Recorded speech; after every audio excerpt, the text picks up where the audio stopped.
on my locally it says I'm streaming. So it might take a moment.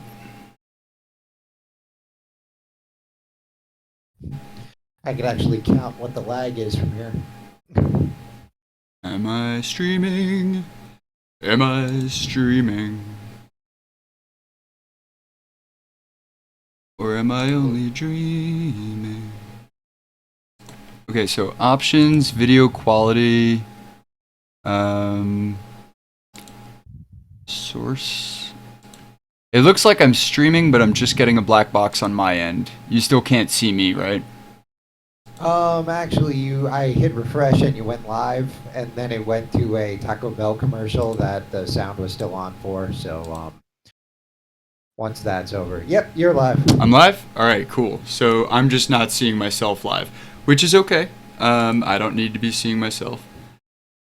So, hello everybody. Anyone who's here already, thanks for showing up. I'm getting a little bit of a late start because we just had some technical difficulties.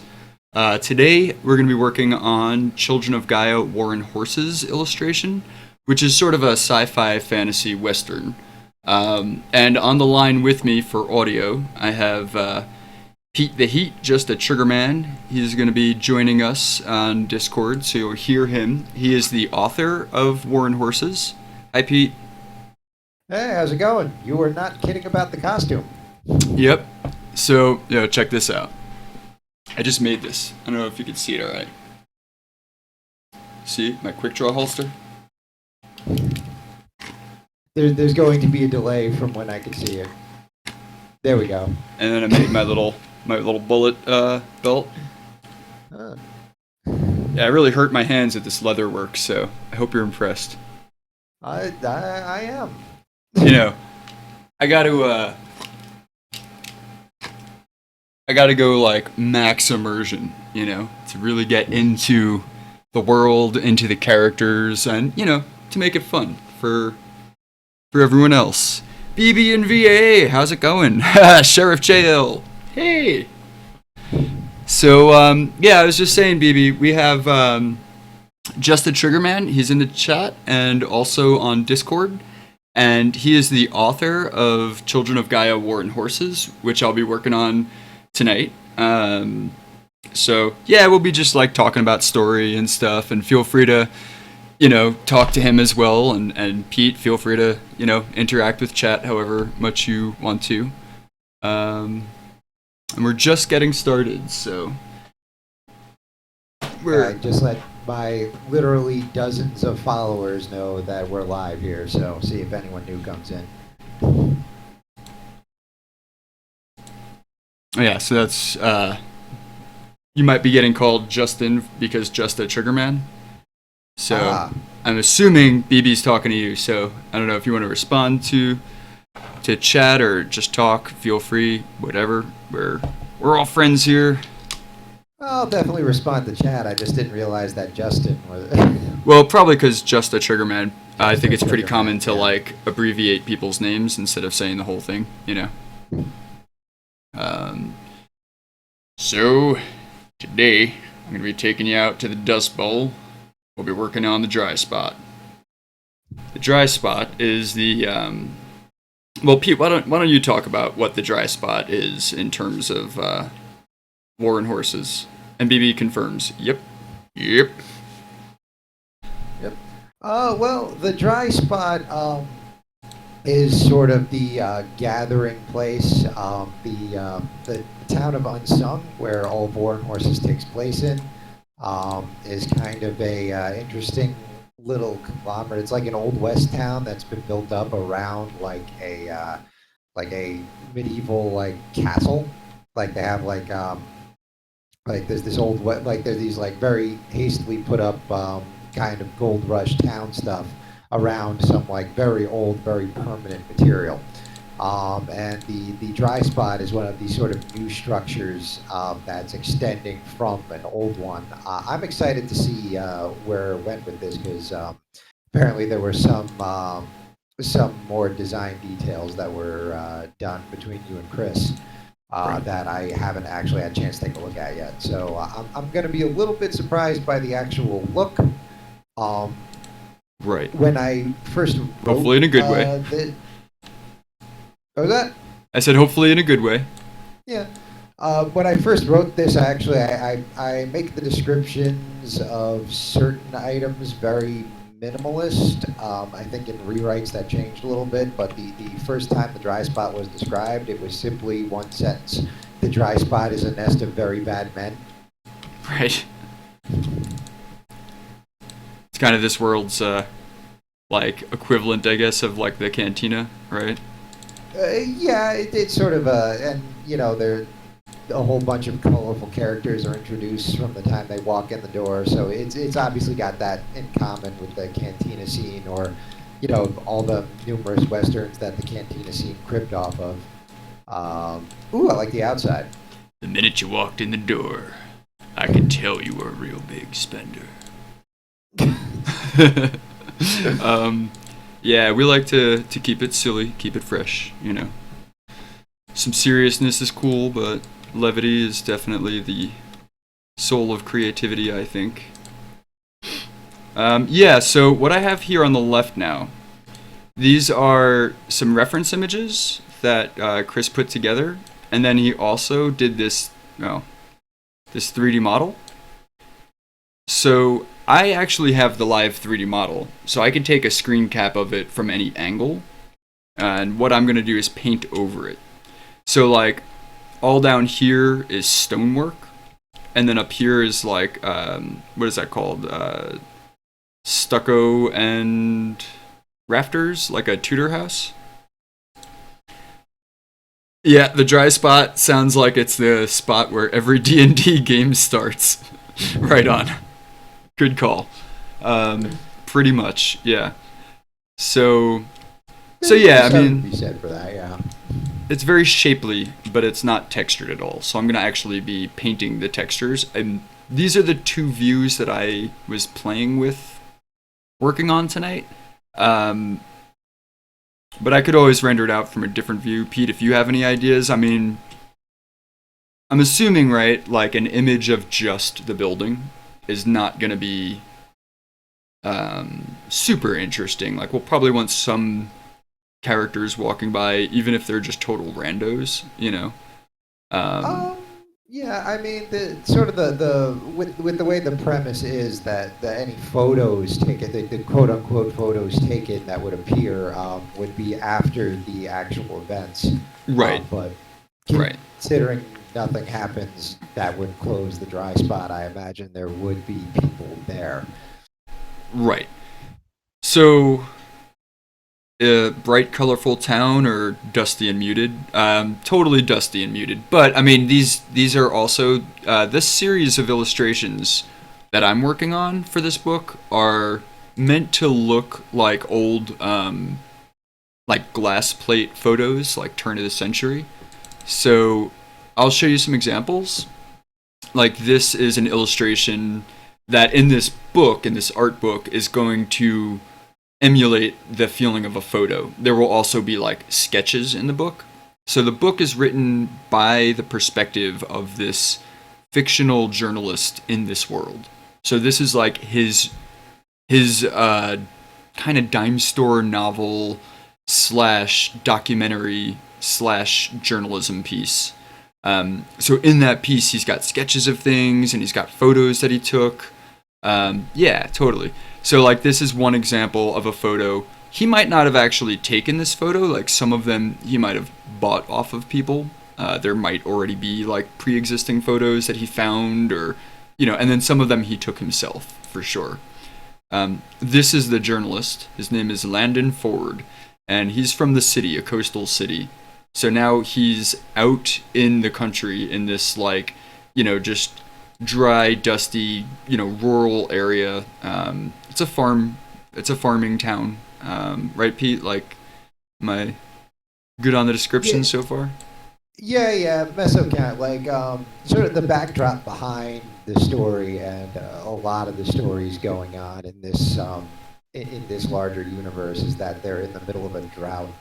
And Meso County, where this takes place, one of those areas that wasn't hit as badly, so there's still fields and there's a lot of there's a lot of farmland and a lot of grazing land and ranch. So it's actually that there are a lot of comments early on about how it's getting worse and worse every year, Right. but it's still got some green to it. It's not total like Homestead or Dust Bowl. Like it's got some green to it, but it's like drying out. And Right. one thing I like about using these old photos is that those color tones sort of give that feel. Dry feeling. Slowly drying. Like out. you just want some lip balm when you look at them, right? You're like, moisturize me. So this is Mickey Cobb. He's one of the corrupt governor's henchmen. He's a local, just a drunk, a gunslinger, shootist for hire. God only knows what he's drinking. It's some kind of liquor.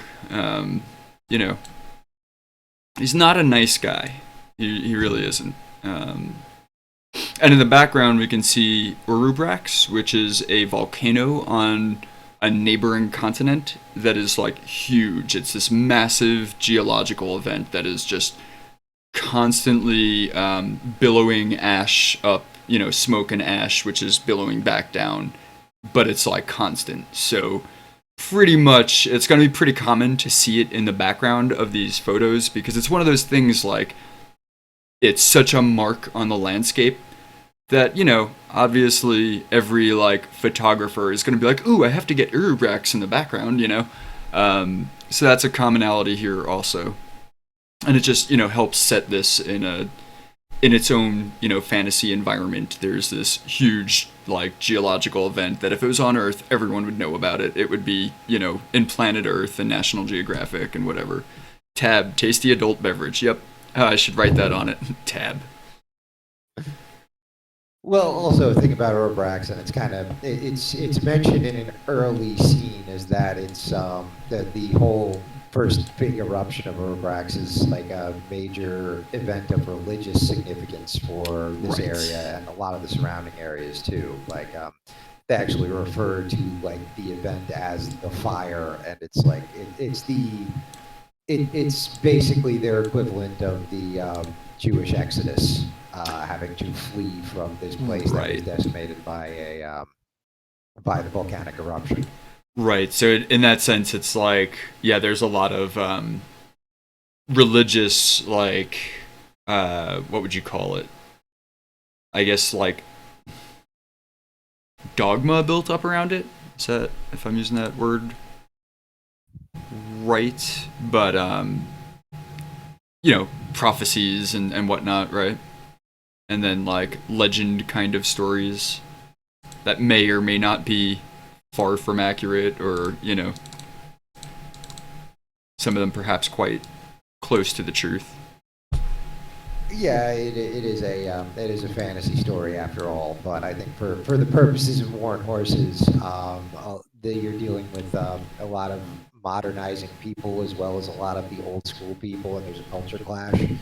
And like the most practiced religion in the area, you can tell with the more modern people is looked at more like myth than religion. Whereas you got people living in the same time that are treating it like this is like that this is not only a religious significance but their real history. So that's kind of the dichotomy that you're dealing with. Right, right. So BB says it is sanctimonious. Yeah, I guess that's a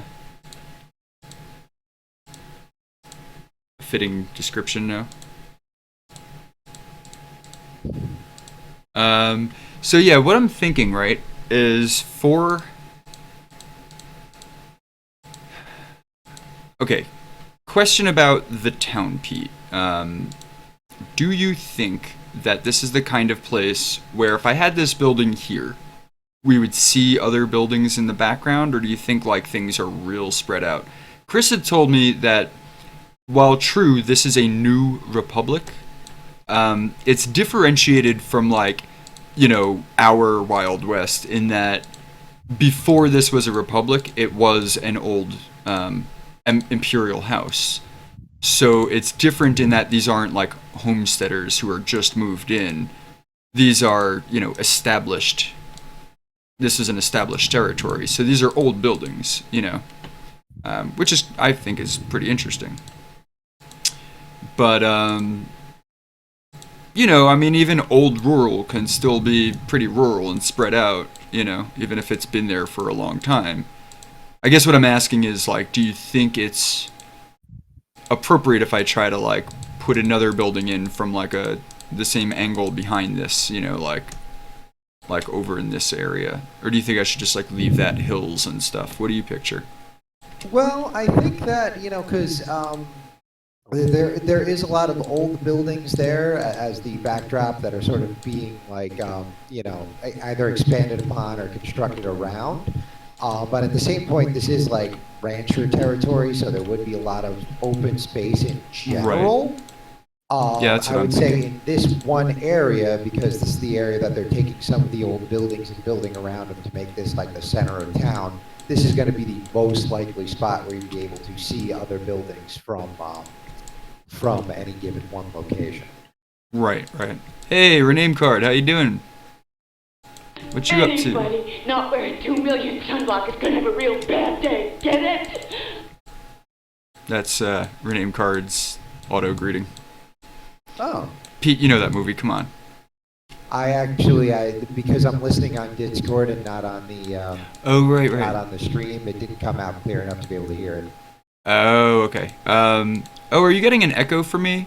Anyone that's watching right now, if you could just let me know if you're hearing anything weird, like an echo or feedback, we'll try to adjust to make the sound better for you guys. So, because as I'm actually checking locally, right? So I'm like seeing what my computer is telling me, but that doesn't necessarily give me a good depiction of what you guys are getting. So feel free to like let me know if I need to adjust anything to make the stream better for you guys.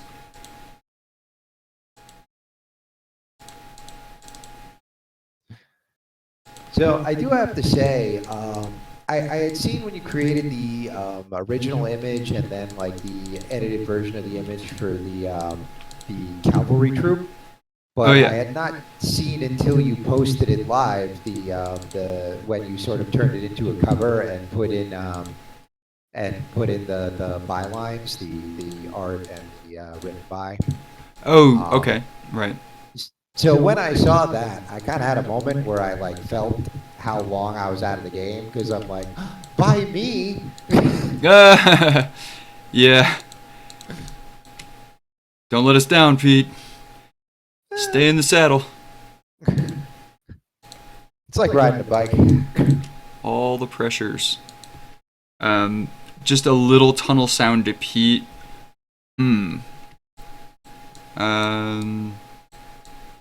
Hat looks awesome. Oh, thanks, man. Yeah, I decided to, I don't know, just have fun with this whole like Western thing and to get into it. I feel like the more I get into character, the more I'll be able to like have the feeling that I want to the art that I'm creating. And it's just fun. It's for the kids. But this is a mature stream, so kids shouldn't be watching it. So it's for the adult kids. Like me, and hopefully all of you.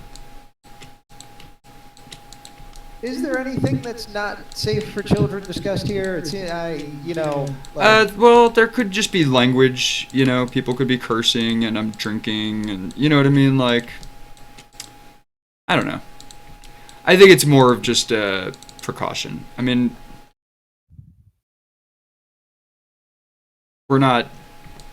Sometimes, though, the chat can get a little rowdy as the night goes on. You know what I mean?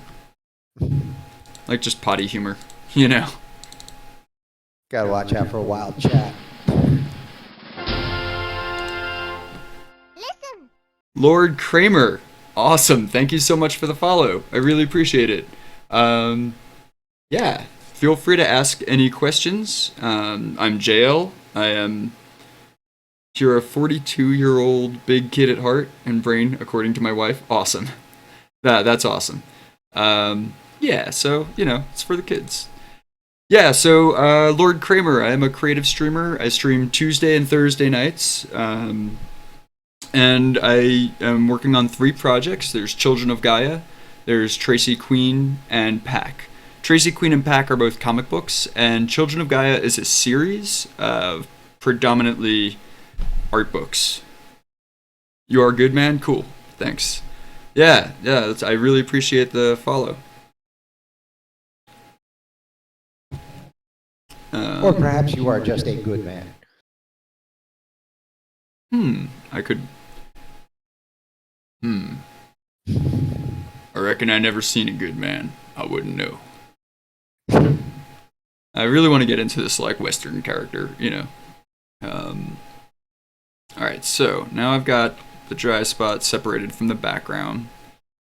So I think I'm going to plop this down here, somewhere in midground. And let's see what happens when I start messing with it.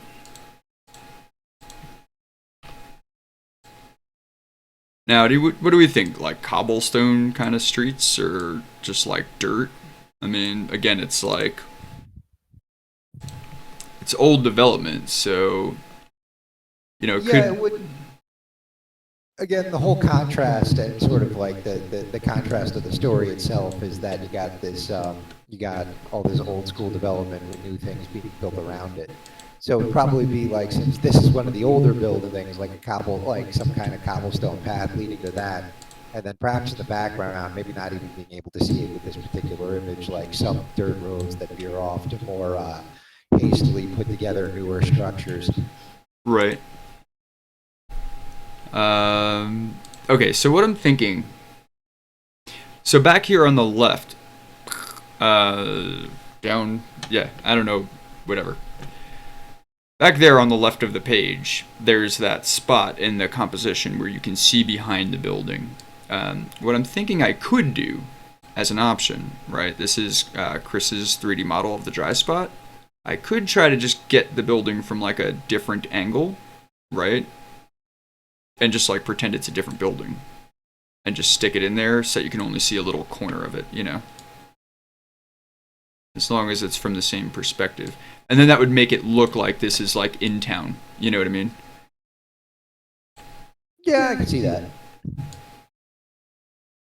It just depends on like how busy we want to make this town look, you know? I don't know, like, it's got to be a little boring, just for narrative purposes. If you recall, the opening scene is everyone in town ends up leaving in order to watch what appears to be a gunfight that's brewing in the hills outside of town. So I think you want to have some sense of it being a little dull, Okay. especially in the dry spot, sort of that, like, the fact that you have all these mercenaries not doing anything and they're bored is largely the backdrop of why they act the way they do. Right. They're just like waiting for something to kill, basically. It's been so long. When do I get to shoot my guns, right? Okay, so... I'm just going to save this. Yeah, I mean, I don't know. I feel like even if it's like a town strip and there's like nothing to it, but like just a couple of buildings or something. Yeah, there would still be like buildings. I just don't know, like, if you want to also include like people, because I'm not sure how hustling and a bustling it would be. Okay, so it's conceivable then that Landon or someone else could have just gotten a photograph without any other people in it. It's conceivable. I'd float that one to you. Whatever you think looks better. Like, I have a lot of ideas about narratively what's going on, but a lot of times I will defer to you and Chris about like how to visually convey that. So if you think like having simply one lone person in the background would help with the image and what's being conveyed here, I would say go for it. Right. It's just it wouldn't be like 40 people running around in the background. Right. Not a crowd. Not like a bustling street scene or anything. Yeah. Well, so one of the things with that, right, is like I personally would defer to Chris's judgment as well, but his schedule just doesn't really permit that he can be here for this. He might pop in later, perhaps, but I think he's still on his way back from work at the moment. But yeah, I mean, a lot of those things, like, I don't know, and if you don't know, like, it's just kind of like, guesswork, so maybe I'll take the middle ground and put, like, one character walking down the street who's just a complete rando who got in the photo or something, you know? Oh, and because you're using the old-timey camera, you'd probably like put in like just a blur. a blur effect of someone walking across. Right. Yeah. Yeah, That would right, be- because, like, those old photo plate cameras, right, their exposure was probably like a minute or something, right? If not more. But I mean, it's outdoors, so if it's outdoors on a sunny day, that drastically cuts down on exposure time, but it was still Yeah, probably pretty long. It wouldn't look like a ghost streaking across the whole thing, but I imagine you would get that like significant blur effect. Like a little bit of a trail. Yeah. Huh, that's neat.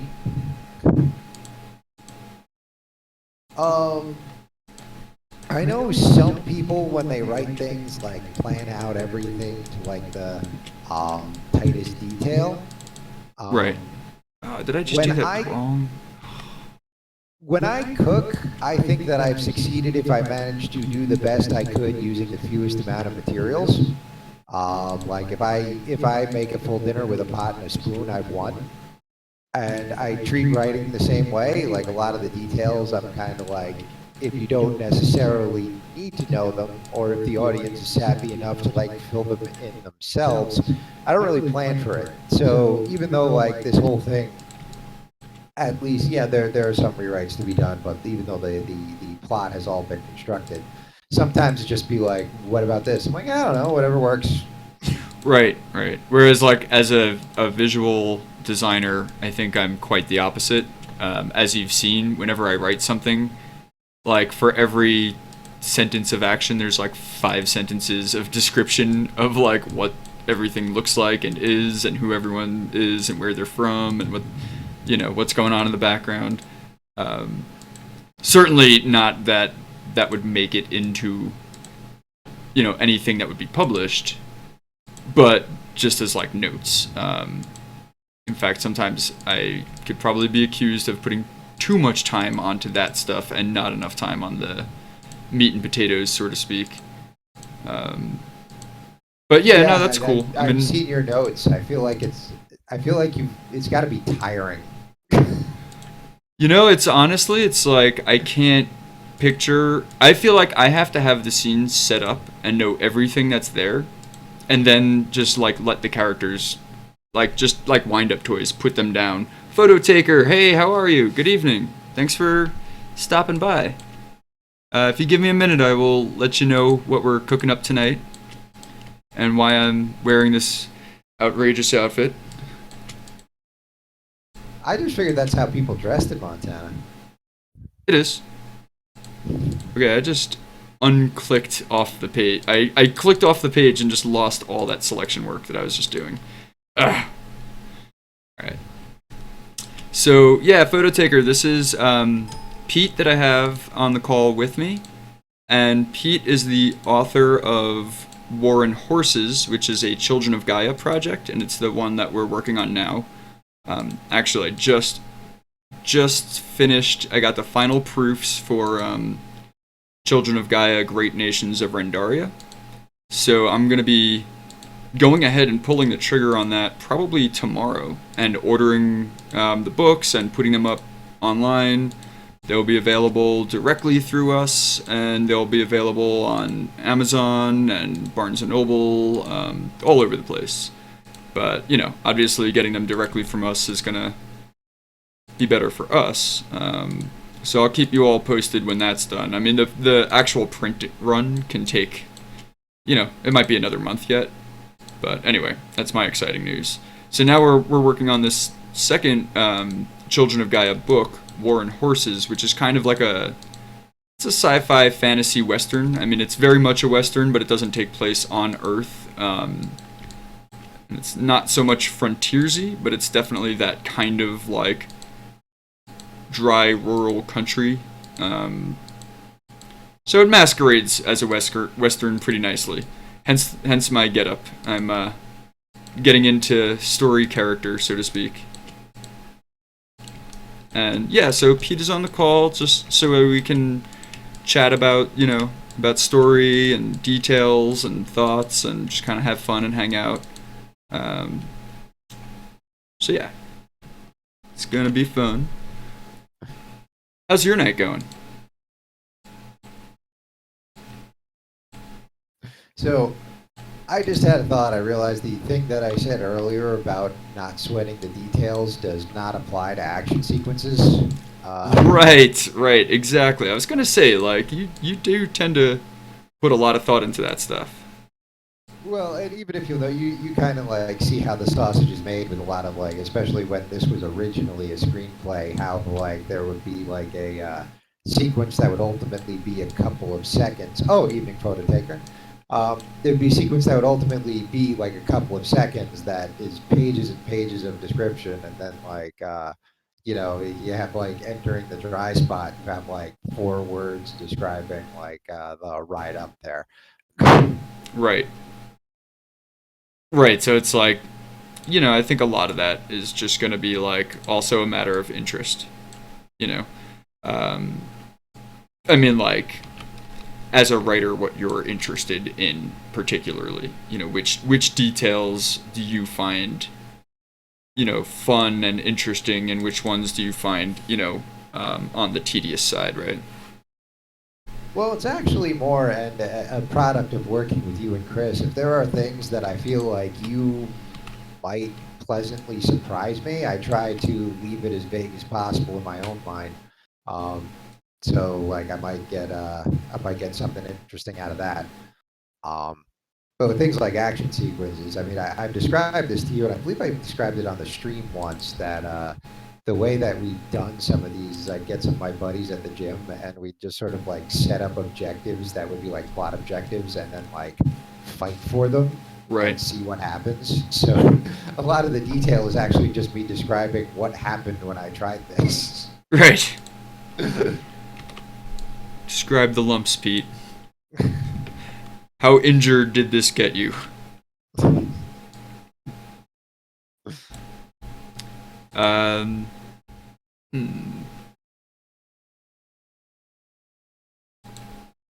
So, hold on a second. Sorry. So yeah, I don't know. What are we thinking about this for a basic setup so far? So far so good. I'm afraid I just don't have very much of a good eye for what details are going to come out of the final product. So I generally, like, when I watch you work, I generally just sort of sit there and like wait for enough detail work to become clear enough that I can picture how the details are going to end up. So I might not be terribly helpful here. Right. Yeah. I mean, I guess, when I ask things like that, it's kind of like hand-holding, right? So photo taker had a long day, very tired, started at 3 a.m., just got home. What am I doing with the house? So this house was 3D modeled by Chris Cavelli, who is the co-creator of Children of Gaia. This guy here, bam. So he 3D modeled this, which is a place called the Dry Spot. And the Dry Spot is kind of like, this cantina where a lot of the story for War and Horses starts off. So what I'm doing is I'm kind of taking this 3D model, which isn't a textured 3D model. I could show you that in a moment. And I'm going to be like just painting onto it some texture to make it look like, what it's supposed to look like. So this is Chris Cavelli's 3D model of the dry spot. And it's just kind of like this very, I don't know. How would you describe it, Pete? It's like a... The dry spot, the building or the model? The build. Don't describe the model. I'm showing it to him. There's a delay between us talking. I don't know exactly what you're showing them at the moment. Oh, right. Yeah, the dry spot, the building. I mentioned this at the beginning of the stream. It's like it's a what the whole area is. It's a very like old school from previously run by an aristocracy, now sort of being rebuilt area. So it's sort of like an old, almost medieval tavern building with like more almost gold rush town style, like extensions, wooden extensions and things around it. And it's sort of become the town center for this slowly being revamped town. And it is sort of the backdrop behind this is that the governor of Mezzo County, the area where this takes place, has shooed actual military forces in favor of a bunch of hired mercenaries. And this is sort of the place where they collect in what is amounting to a rather boring detail.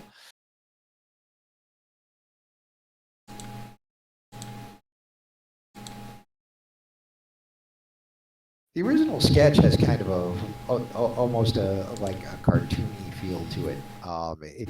Well, you know, once it's modeled, it comes out more realistic. But I just thought it was funny, like it's got personality to it, like the original sketch, because it's like this thing wouldn't actually stand up, kind of cartoony version of it. I'm actually not sure if that's a general reference of the type of building, or if that's a sketch specifically for the dry spot. I think that might have been more generic than that. But I'm not sure. That again, would explain the difference. I just thought it was kind of funny. Right. Yeah. I mean, if Chris was here, I'd be able to know for sure, but he's not. So, Yuki Dog Zombie. Hey, how are you? Greetings. So today we are working on Children of Gaia, War and Horses. It's sort of sci-fi fantasy western, hence my, my westernness today. Just having a little fun with it. How are you doing? How's your night going, Yuki? So Jayel, do you draw it, then Chris turns it into 3D, then you texture it? With some things that might be the case, but actually this is Chris's design. So he just gave me a 3D model and was like, in case we have to use it for multiple images from different angles, this way it'll come out accurately. He was like, here, this is my design. It's not textured, but do what you will with it, So now I have this 3D model that, like, for example, if in one image I'm using it from this angle, but then from another image, it's like, from this angle, say, structurally it'll be the same, and then I just have to paint the textures to roughly match, but that's easier to do once I have the same structure. Rambling a little, but hopefully that answers your question.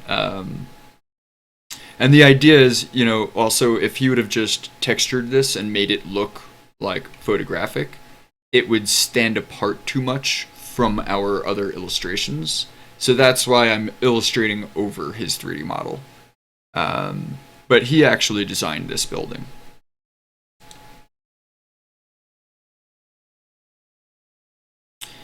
Things are good here, Yuki. Thank you.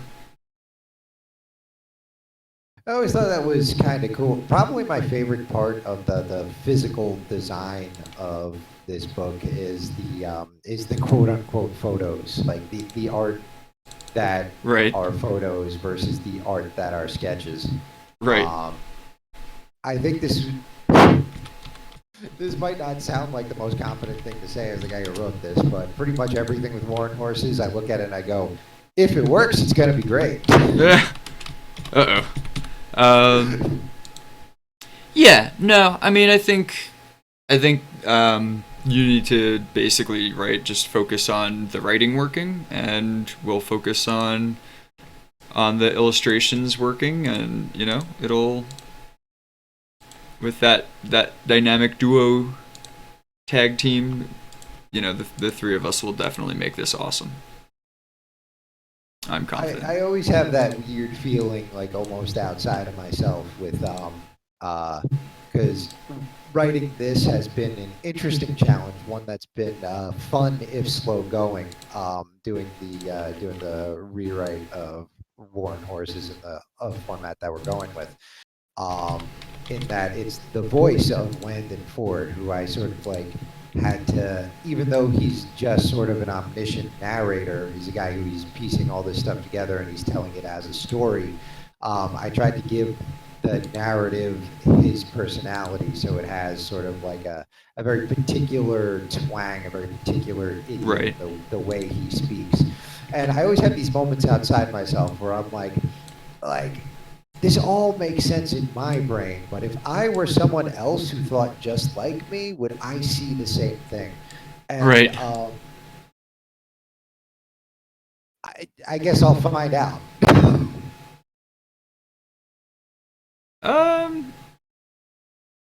Yeah, I think to a degree it might also, some of the things might not end up being how you thought of them. You know what I mean?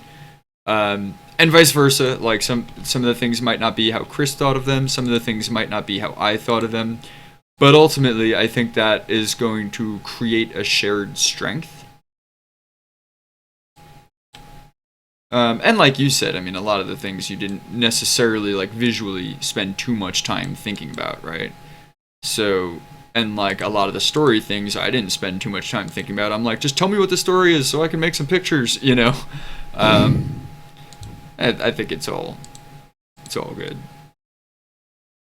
Photo taker, is that a tornado in the upper left? So Pete, do you wanna Take it take again? the reins on that? Yeah. So, as we discussed at the beginning of the stream, a big item of both geographic and religious significance in this entire area is volcano Urbrox, which it's noted. This is one of the places where you can actually see it out in the horizon. And because that's noted in the story, and someone coming in and taking pictures of this would probably want it in the background in every one, you can, to different degrees, make it out in just about every photo that Jayel is doing. Yeah, I mean, right. Within reason, there's always like gonna be images where it's just not in there, or maybe someone taking a photo was like, could have even been cynical about it, like, everyone gets Urubrax in the background. I'm not gonna get Urubrax in my picture. You know what I mean? But yeah, so it's this huge volcano on a neighboring continent. It has a large significance, like a religious significance to the story, because it is such a huge geological event.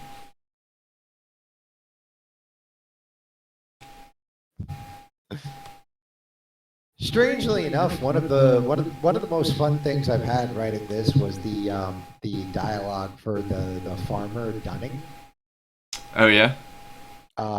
Yeah, just okay. So not something that you're gonna be able to see here, and it was actually added in a second draft.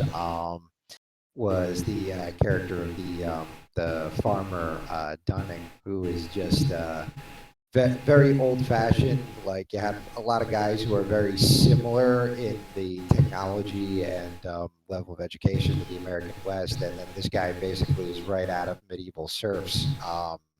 He's sort of like there to clearly illustrate this difference in dynamic between people in different areas, and how the quick developing has left some of them behind. And he sees a stranger riding into town, and because the stranger is on a fine horse and has some fine guns, he assumes that he's a noble landed man and is forced to take him in and feed him, and just will not accept it when the stranger tells him that that's not the case. And he seems almost angry about it, like he's not particularly happy about his station, but that's his station, and that's how he does it. And he doesn't appreciate people telling him otherwise.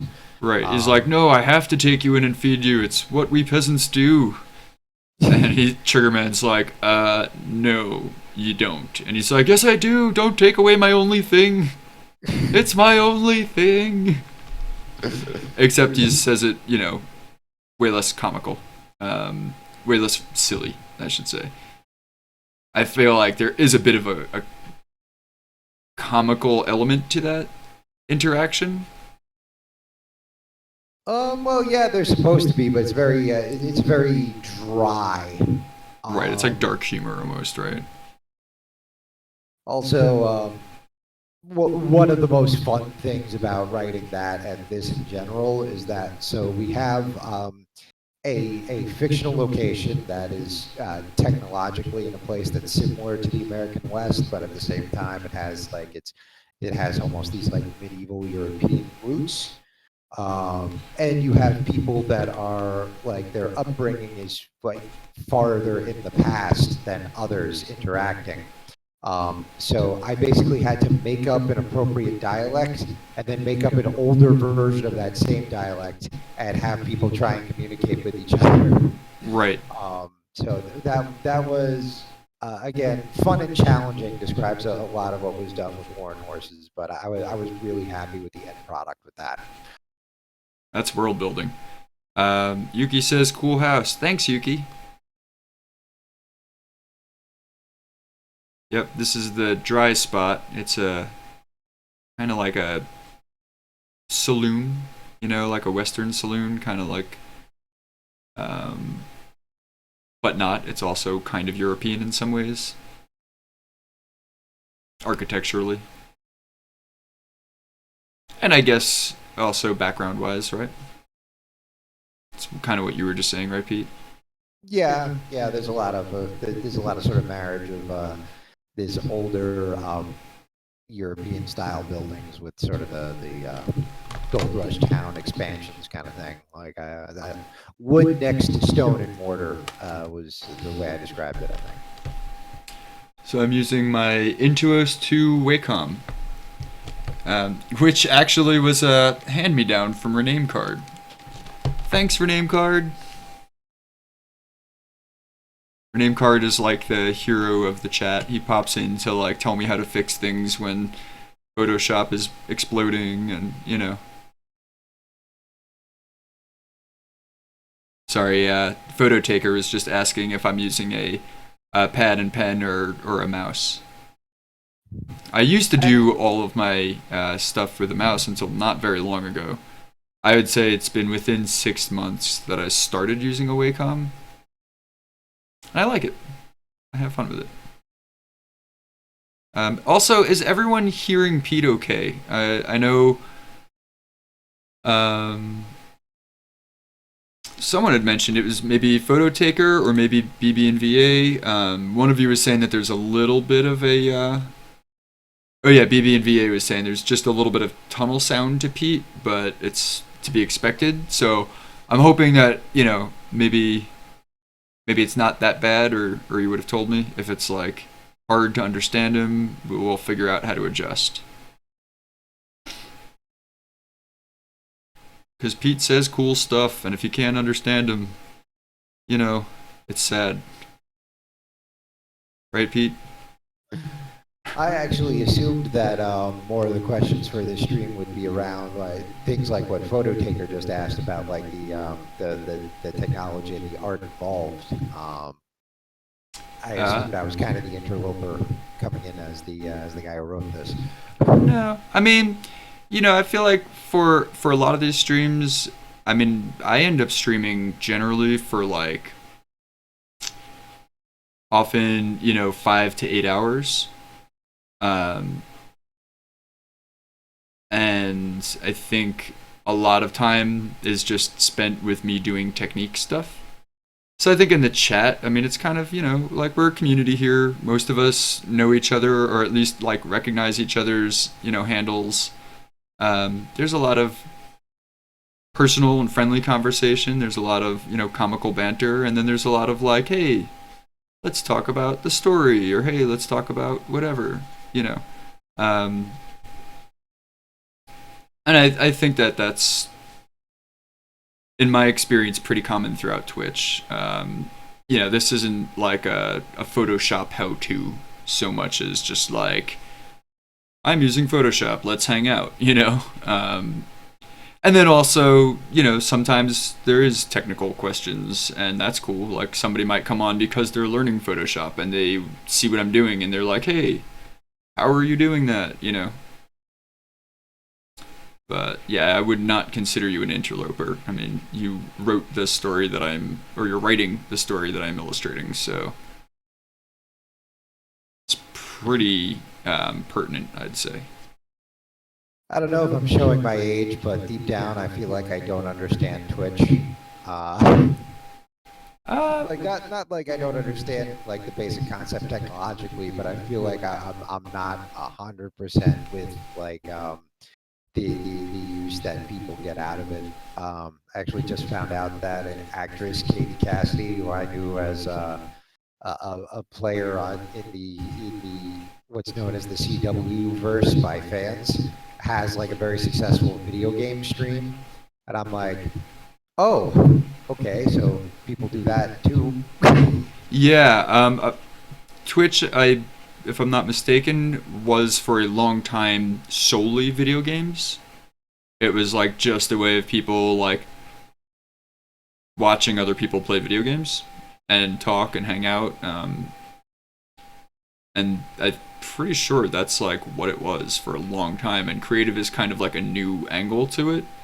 But now creative has been growing so much, and it is pretty different. So obviously, once you open the door to creatives in anything, how people are going to use a tool is going to change drastically, because creatives love to look at a thing and be like, how could I do something that this wasn't intended for? Like, what can I do that'll make this different, right? So, I mean, on creative streams, you just have such a... And I can't, maybe this is true also of gaming streams. I can't really speak to that too much because I don't really watch gaming streams. I just don't. I'm focused on the art. That's not putting down gaming streams at all. It's just not my cup of tea. But yeah, on like creative streams, there's just so many different ways that people can use it. And people do so many different things with it. It's really interesting, I think. Well, one thing that surprised me is I knew this for a while, but I didn't know the extent of it. Demetrius Mighty Mouse Johnson, flyweight champion of the world, has a stream solely for games that is apparently like monetarily as successful as the endorsements he gets as a world-class athlete. Sai the writer has joined the Drake crew at Jayel Draco's stream. Welcome, Sai. Sai. Hi, Sai. How's it going? Yeah, it's kind of interesting. I mean, I guess when you get into like the gaming community, right, a lot of it is very much not too dissimilar from what I would say like like prize fighters. Like a lot of these people, it's competitive. It's like they're playing to win. And that might be the only similarity, but I could see, someone who's into like I guess any kind of competitive sports who's also into gaming, like finding a comfortable similarity there. Sai, what I am drawing today is, this is going to be the Dry Spot, which is a little place in Children of Gaia War and Horses. So I'm starting with this 3D model that Chris Cavelli, one of the Children of Gaia co-creators, made. And I'm going to illustrate over it to kind of like texture it and make it, not just a gray 3D model. And I can show you real quick some of the other illustrations that I've done from this book so far. So this is Draven Calvary, and this is a fantasy sci-fi. It does not take place on Earth, and it's kind of a Western. Oh, stream title. Word. Thank you. Jeez, how did I mess that up?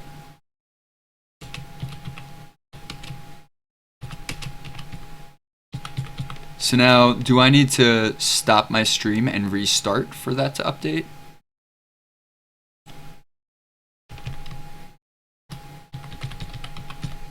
I mean, I guess it'll update for anyone that hits refresh, right?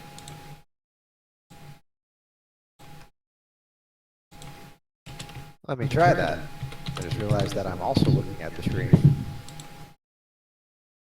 Okay, so I think it should be updated now. Yar, cool. Thank you. Oh, look, so because I'm working on a Western, I decided to get all into it, right? And I made myself this little quick draw holster out of leather. Abused the crap out of my hands, and I got a little cap gun that I painted, antiqued it, and made a little bullet belt with little replica bullets in it. It's all leather work. This is one of the things I was working on last week. You know, I just like to get into my stories, get all immersed in it, play around, get all Western. I mean, any excuse to be a cowboy, right? Like, come on. So smooth. Yeah, I did just shave. Oh yeah, look, I have a butt chin. Did anyone know that?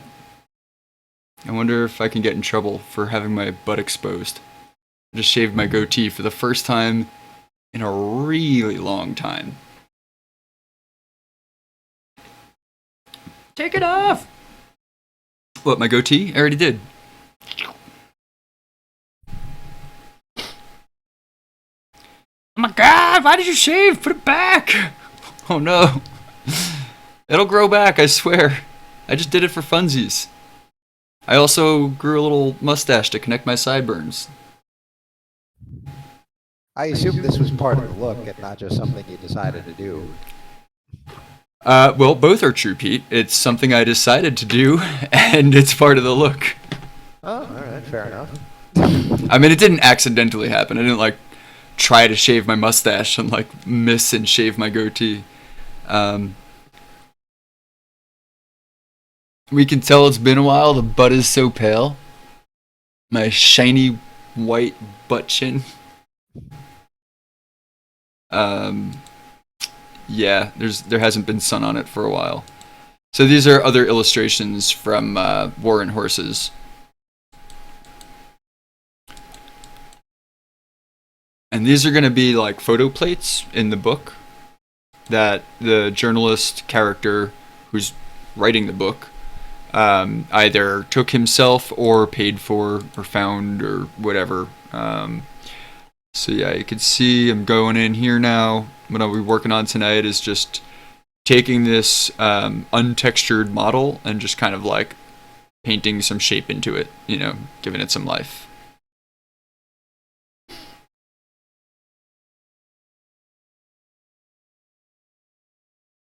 Also, your stream title will eventually update without needing to refresh. Oh, okay, cool. Yuki says, comic book looks really cool. Thank you, Yuki. I'm glad you like it. Going for that super, this is hella cool. Awesome. Thank you. Like the building. Cool, thanks. This is, he might pop in tonight. Chris Cavelli, he modeled this. Oh, on chat, he doesn't go by, he goes by Vargas, right, Pete? Yeah, I think that's his handle on Twitch. Either Vargas or Kyle Vargas. Do we think, should I put on music, or is that going to be distracting with both of us on Discord and my music playing? Does anyone have a preference, or? I mean, I can talk through just about anything. I think it's up to the viewers. I reckon you got the sand to do so, son.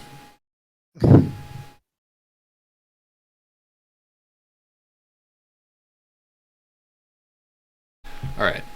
Well, I don't know. Let's just try it and see how it goes. Actually, you know what? I might, oh,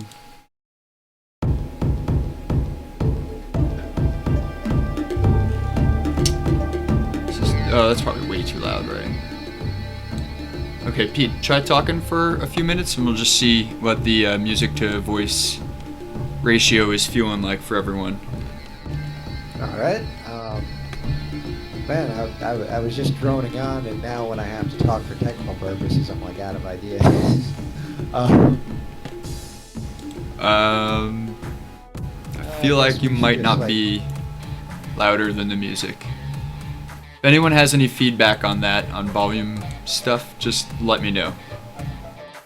Marathoning the Tinkerbell movies? I didn't know there were multiple Tinkerbell movies. Did she have her own spin-off? Oh yeah, what are the Tinkerbell movies?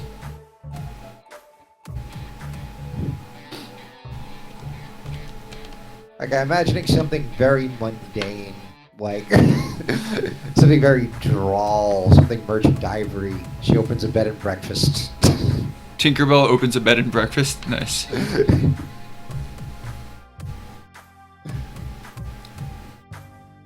There's like 6 of them? Really? Of course there are 6 of them. There were. Are they like 14 cartoons? Or are they like made for TV movie?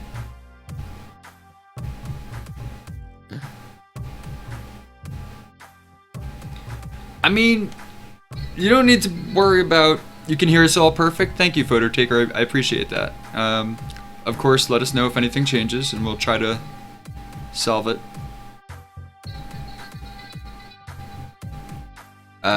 They're CG. Okay, cool. Yeah. I mean, you're like, I swear I'm an adult. Meanwhile, I'm dressed like a cowboy. Like, with a little badge and everything, you know? I mean, I've got a cap gun strapped to my hip. I don't think we have to worry about, you know, about anything. As long as we're all getting along and everyone's being nice to everyone, anything goes. Well, I say anything, but the leather on the holster actually looks like it has a good draw, but you can't really tell because cap gun probably is not weighted anything like a real pistol. It looks like it has a what? Really all out on that cap gun. Yeah, no, I painted the heck out of it. But yeah, no, I mean the leather on the holster is very thick, very heavy leather. Cowboys are cool. They're fun. I'm having fun. And I mean, you know, really, that's what it's all about, right? Are we having fun?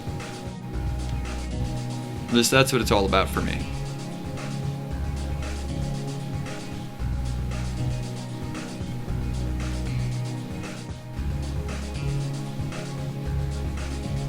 Oh, one time I got to fire a Colt Dragoon. Oh, what? A Colt Dragoon, one of those 5-shot. I think it was featured in the original True Grit. Oh. It was the gun that was way too big for the female lead that she carried around. Right, it was her dad's gun, right? Yeah. Yeah. I got to fire that. I was surprised, actually, at least compared to some of the more like crazy, like this thing's got a huge draw pistols, that modern pistols. It wasn't that heavy and it wasn't that kicky. You can't aim it for anything, but right. That's the same with most of those. Most of those antiques. I mean, yeah, that's why you see people facing off like 20 feet away from each other, you know? It's like, oh, why are they so close to each other? Because if they were any further, it would be impossible for them to hit each other. Like, almost literally impossible. Yeah, rifling's important. People sort of forget that. Sheriff Draco. Sheriff Draco. Cowboy movies where they're like, the actors are firing more modern weapons. So like, and they talk about these shots that like a more modern weapon can make. Speaking of, did you see the remake of True Grit with Jeff Bridges as Rooster Cogburn? Yes, I did. What'd you think of it? I thought it was. I loved his performance in it. I thought it was actually more true to the book than the original movie with John Wayne. Right. I found it really strange that Robert Duvall played the exact same character, however many decades later. It makes the famous line seem kind of weird. Like it made more sense when a young man was saying to an older man, or that's big talk for a one-eyed fat man. But it was just a cameo, so it didn't really have a huge effect. I thought it was always very character-driven, like a story and the book than both movies. And I'm not remembering the name of the actress for some reason. But yeah, Jeff Bridges did a good job. She did a good job, and I really liked the feel of it. In some ways, even though this is heresy, I liked it better than the original. Yeah, I think so too. I mean, obviously, John Wayne is awesome, but there is something to be said for the fact that, like, the idea of trying to get things closer to the books is kind of a new take, like, that wasn't really something they were so concerned with back then. And, I have mixed feelings about that because, like, I don't necessarily think an adaptation should be too true to the source material. Otherwise, you can just read the source material. Like, an adaptation should have something new it brings to the table. Of course, yeah. Maybe not necessarily the plot, but at least with, like, the style. Experience of it. Whoa, what did I just do? Did I just close that file? Ah, phew. I'm scaring myself.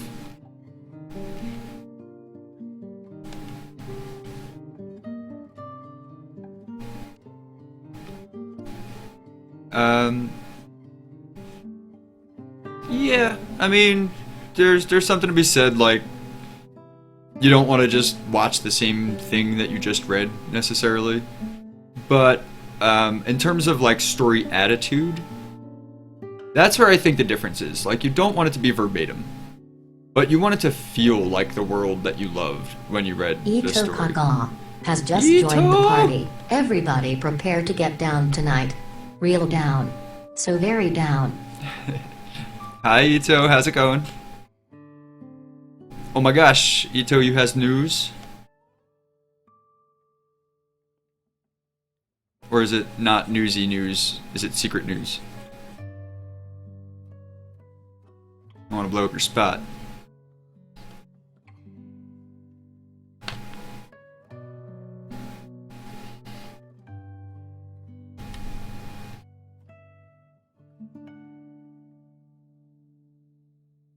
Oh, my grandma! Congratulations! That's awesome. The baby is beautiful. What's the baby's name?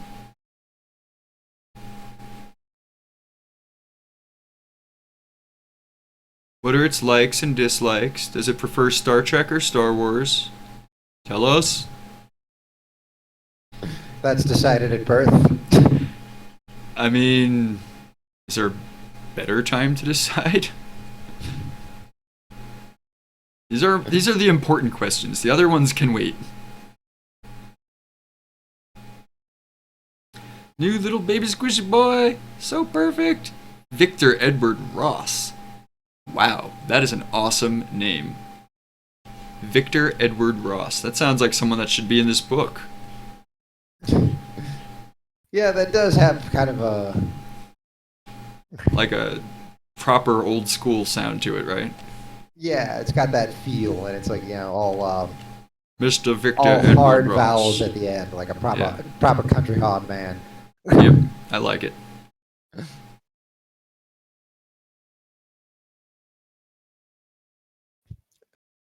So in some ways, Warren Horses has invaded my vernacular. I found myself using expressions in conversations that are like not real expressions that people use, but ones that were made up for the purposes of the story. Awesome. As well it should. I mean, you're doing it right when your story is more real to you than your real life, as a writer, I think, or a creative in any, in any arena. I think it should bleed in. I think it taught me an important lesson about whether or not people actually are listening to things I say, because no one called me on it. You're just like, yeah, Pete's talking again. He does that sometimes. Pete's saying stuff. Uh-huh. Mm-hmm. Hey, did you hear something? Yeah, I think it was Pete saying stuff. Now, as long as you're still listening. Always am.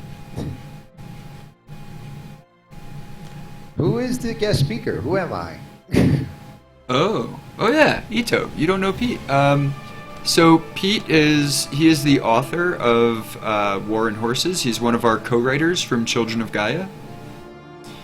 And yeah, he's pretty chill dude and stuff. So he is on here because I'm working on the illustrations from War and Horses, which is the next book coming out from the Children of Gaia universe. And so Pete and I are just chatting about it, when hanging out too, making good use of Blizzard. Which, by the way, Pete, how are you with that? How is the storm? Is it anything? Is it dud? Totally. It totally shifted direction at the last minute. We got very little. It ended up hammering upstate New York and Connecticut pretty hard, but I don't like those guys. So are you out of work anyway because of the preparedness campaign for this storm, or what? Or is it yeah, well, where I work, they have several adult programs that are at least loosely tied to the school districts. They tend to use the same schedules, so when schools closed down, so did they. So I had nowhere to go but home. So that's Nice. where I am. Nice. But yeah, no great disasters. Went out with a shovel, took care of it in 15 minutes, and good to go. What was there, an inch or two or something? There were a couple of inches. The big thing was it turned into rain. So sitting there, so the rain waiting didn't for it have to work for you, wash right? away. And then it did. So then I had to pick up, heavy ass rain snow. Oh, gross. Yeah, where it's all waterlogged and sticking to itself. Yeah, and you got you're hefting up about 20 or 30 pounds of it with every shovelful. Yeah, that's not cool. That's when you just get an extension cord and a hairdryer. No, kidding. Maybe. Flamethrower. Flamethrowers legal to carry in New York. Really? Yep. They're legal? Yes. How? Insofar as they're not illegal. Insofar as they're not expressly illegal because it just hasn't come up. Yeah, I'm sure at some point... You don't want to be the one that they... fashionable, there might be some ordinance filed.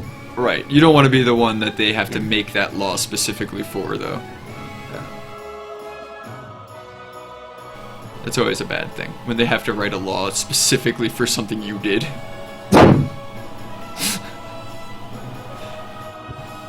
Put that on your resume. I feel like that's one of the avenues for fame that I'm most likely to achieve. Photo Taker says Blizzard 94 here today.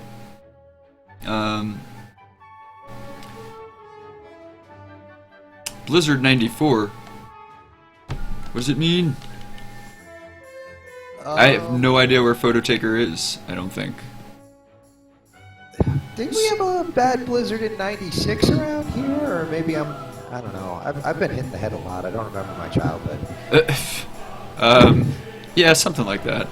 Yeah, something that. There was definitely a bad blizzard when I was in the '90s. Smaller than I am now.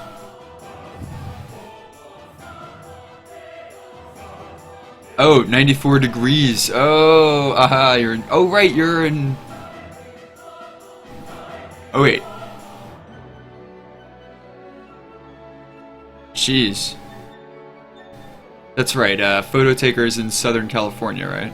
I did know that. yeah, sometimes I just get, like, I know information about, like, things that people have said, but then, like, trying to remember which specific name, which bit of information goes with. Sometimes I just get it confused. It's not because I'm not listening.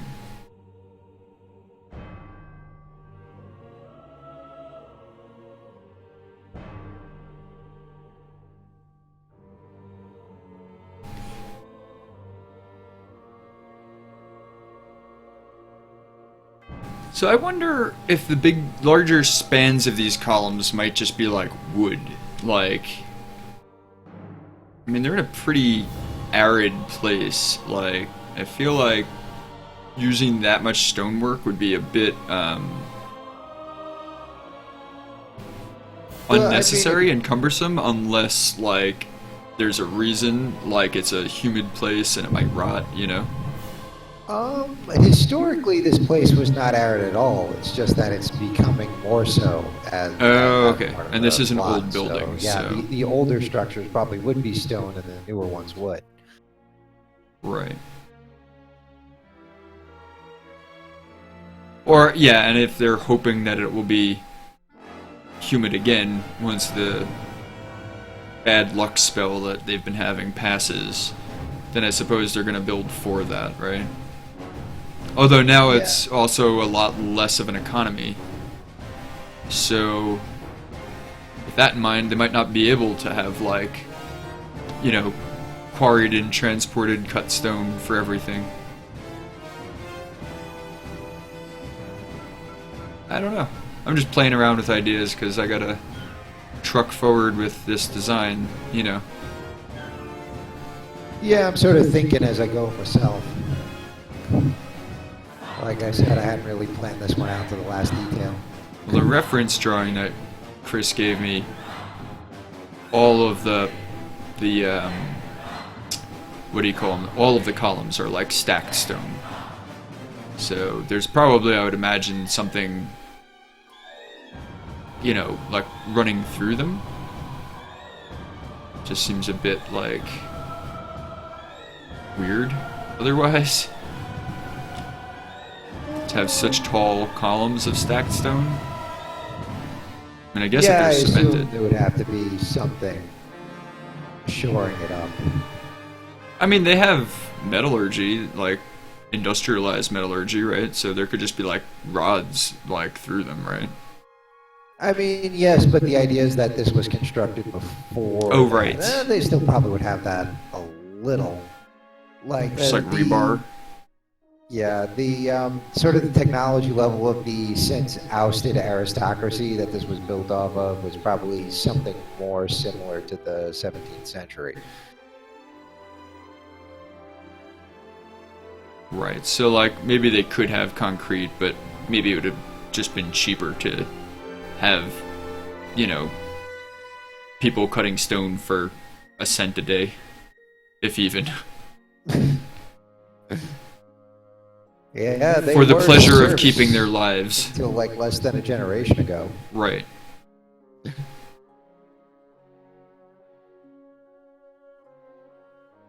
Right, so they probably didn't even have to pay them at all.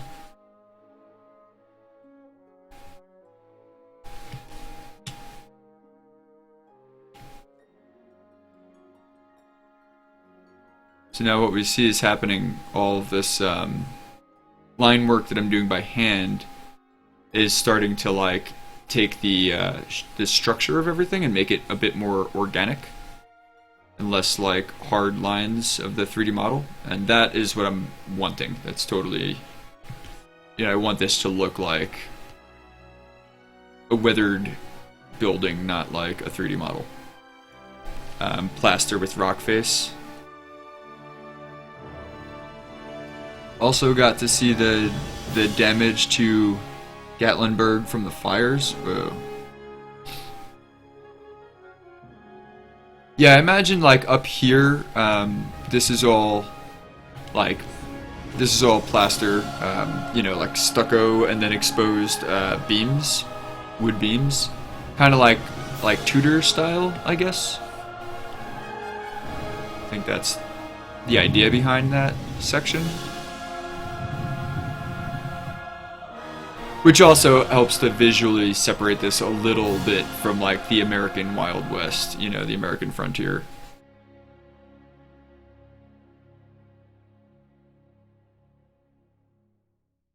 Because there's going to be a lot of things aesthetically linking it to that. So there has to be some things differentiating it. Digging the image? Cool, thanks.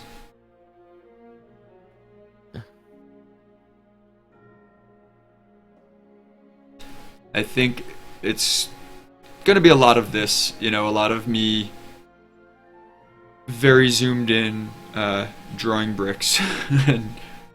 But, you know, I'm going to try and, like, get through some of that stuff. And move on to some more exciting aspects. Although, I don't know. Break! Oh, right, it is totally break time. Well, I have 7 minutes on my end. 7 minutes until break time. I'm going to take a 5-minute break or so. I'll leave you all with my reel, which shows my animation, VFX, motion graphics, and then our little Oneshi Press video, which shows Lindsay, Lag, and I talking about our stuff. It's got some cool animation in it that I did. Well, it's got some animation in it that I did. I hope you'll find it cool. Anywho. So, yeah, like 5 minutes, I'll be taking a short break. Thank you, Sai. Save! That I will do right this moment. Thank you, Sai. Since I am living in the future from you, I think I probably will not be able to return after the break. As long as scrolling isn't around, I'm fine to take a break, right? Why does the back pillar look round and the front like brick? The back pillar looks round. So, let's see. That might just be me, you know, roughing it out. I might just be doing a pretty sloppy job of it. And it might be the angle of the stones.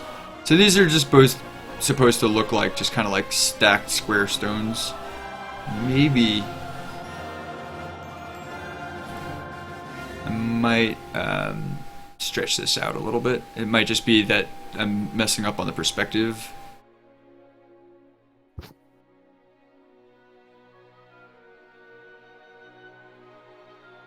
What happened? What happened? I don't know. I don't know what happened.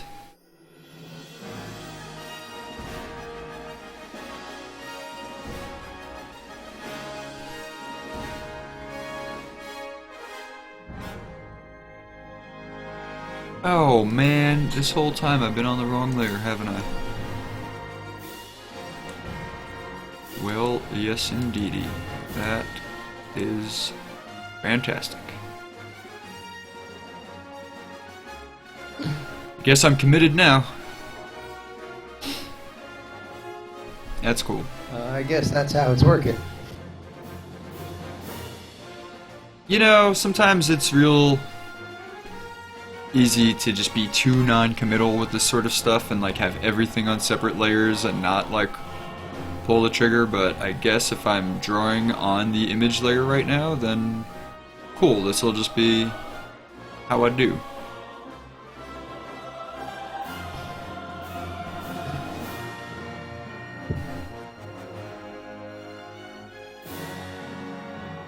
I'd say it's likely because he hasn't finished the second one yet. I thought I saw him doing a little smoothing on the last one.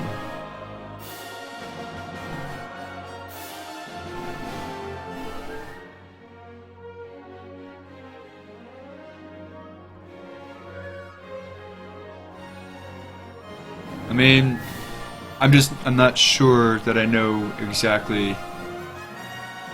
what it is that you're asking about.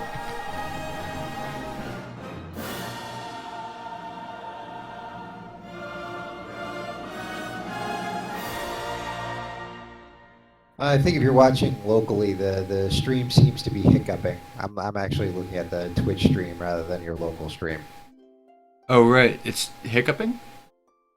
What do you mean? The images, the sound seems normal. Wait, sound would seem normal to me. I'm listening to you on Discord.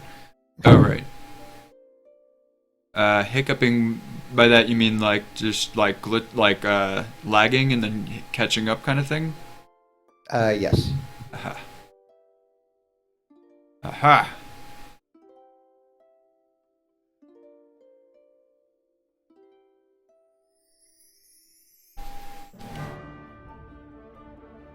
Three minutes and I'm taking a break. A little break.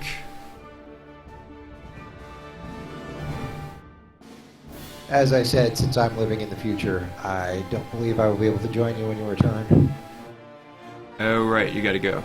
Alright. Yeah, That's time zones. fair enough. Well, I appreciate you stopping by. It's definitely always cool. It's been a pleasure. I really like I really like looking at this aspect of it. Cool. Awesome. I'm glad you do. And you know, even if, like, whenever you want to stop by, even if you don't have much time, it's still always cool, so.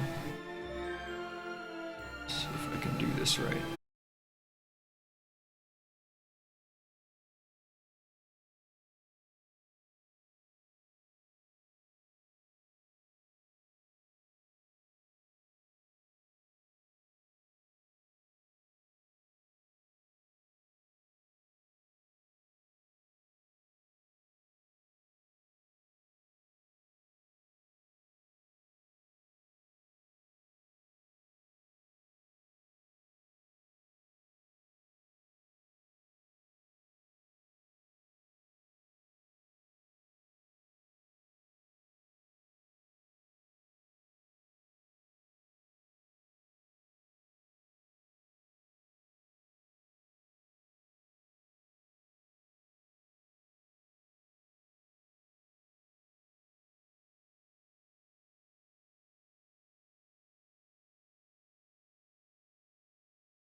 Asian. has become obsessed with preserving the memories of the greatest civilizations his world has ever known.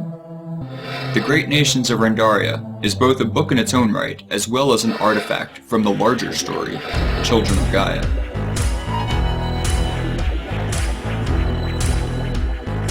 Oneshi Press is creating a community of fans who enjoy progressive and immersive worlds like the ones that we're building, and we want to invite you to join us.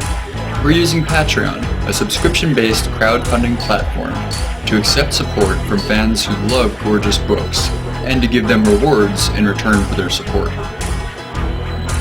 Our supporters can opt in to receive all kinds of goodies when they become part of the Oneshi community. Personalized letters and selfies from characters, 3D drawings, even cameos in our books. And access to exclusive works in progress as work continues on all of our projects.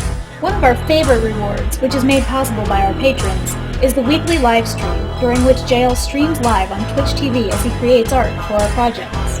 Join me live every Tuesday night to watch me create art and to chat with me and other Oneshi Press fans and supporters. Watch in real time as the art takes shape.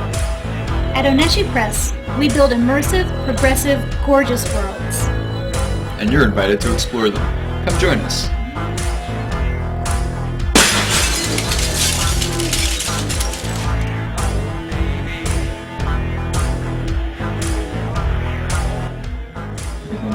Feel good about it? Yeah?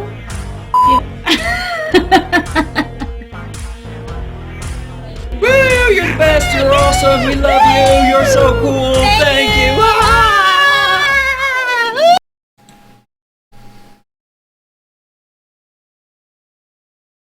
So, Kitty has come to join stream. He's feeling a little needy right now. Lindsay is out of town for the week, so he's just gotta, give me all his love, which I'm okay with, but it might be a little distracting from time to time. But this is Chalathor, for those of you who haven't seen him. He likes to, hey buddy, come and sit on whatever I'm doing. Kitty! Meow! Wanna go destroy stuff? Go destroy stuff so I can stream. Or sit next to me. He has his own little chair next to mine. So that he can hang out. Oh, that's inappropriate. Cleaning himself.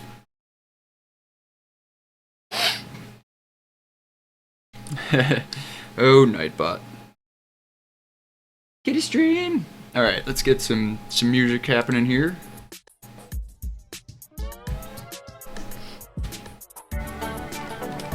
I'm gonna get back to this texturing.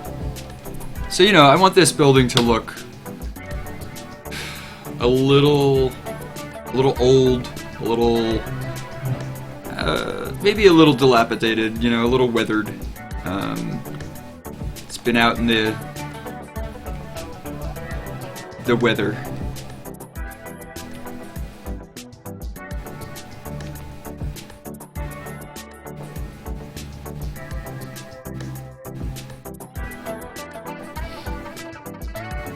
And, I also don't want all these stones to look even. I don't want them to look like, Hey buddy, are you gonna try and jump on my wacom? Here, I'll pull your chair closer so you can be close to me. Oh, that's, okay. Okay, buddy. I can't draw with you nudging my hand. I can pet you with my other hand, though, while I draw. Just don't knock over my drink, please. Do I stream darkness? What is darkness?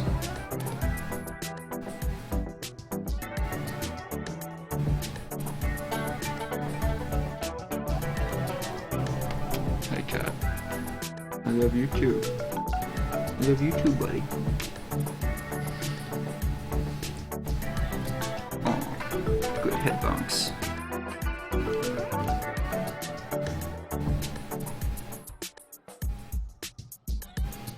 Building is looking cool. I need to learn how to draw buildings and such. Okay, so what this actually is that I'm working on right now is a 3D model from one of our other Children of Gaia co-creators. And I'll show you that in just a second. Oh, this actually, I should probably close this because it's probably eating up some of my GPU, which might be making my video glitch. But so Chris 3D modeled this building, which is the Dry Spot. It's a local saloon in this story, and it's kind of like where the first few scenes of the story take place. So he gave me this, and I just did a screen cap from, you know, roughly this angle or such. So now I'm taking this 3D model and I'm illustrating over it, and my reason for doing that is to try and make this look like the other illustrations from the book. You know, because if I just stuck a 3D model in there, it would stand out really badly. So like the other illustrations are like this, and what they're supposed to look like is kind of, they're emulating like that old glass, like turn of the century photo plate camera technology. So, you know, like everything is like just kind of, the levels are a little weird and everything's got this grit and noise to it, and they're kind of grimy and you know, vintage. I'm sure like the actual developer chemicals were put on by hand, so, you know, maybe it wasn't even right. This is the photographer who is taking the photos in the story. He's set up a selfie in a mirror. His name is Landon Ford, and he's the fictional author of this book that I'm working on. Pete, just the Triggerman, who was on Discord before, we were hearing him talk. He's the actual author of this book, but in the book, it's set up as if this fictional character is the author of this book. This is another character, Mickey Cobb. He's a rotten gunslinger, not a very nice guy at all. He's got cool fashion sense, but not someone to invite to a party. This is the Draven Cavalry. And, you know, there's a few things like that give away that it's not Earth, like the horse. Actually, all the horses have horns, and these kind of like fin-like ears. Fin-like by comparison to a real Earth horse anyway. And in the background of all these scenes, the neighboring continent has this huge, massive volcano called Urubrax. And you can see it from like many miles away. I mean, the next continent over, you can see it. So it's like one of those things, right, when you have such a fascinating, you know, geological kind of accent, most photographers would try to, you know, line up their shot to get that in the background, right? So it's just like, you know, one of those natural wonders of the world kind of thing. So yeah, I want to take this 3D model and make it kind of look like those images. So I'm hand texturing it, painting right over it in Photoshop. It's an experiment, and we'll, you know, I'm confident in the theory behind it. We'll see how it goes.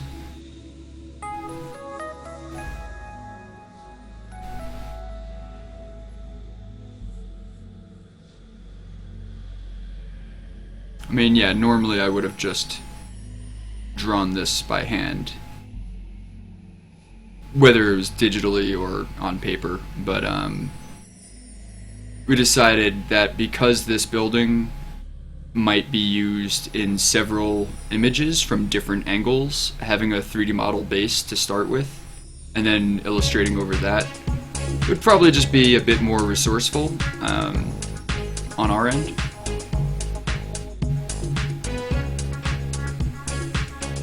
And also, Chris is a fantastic 3D modeler, so, you know, that's like, hey, if you can do that really well, why not, right? Looking good to you so far? Cool, thank you. I appreciate that.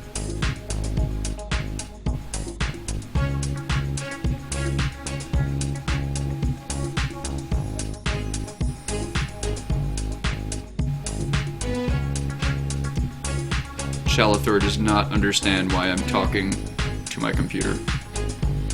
He's like, what is wrong with you? Human?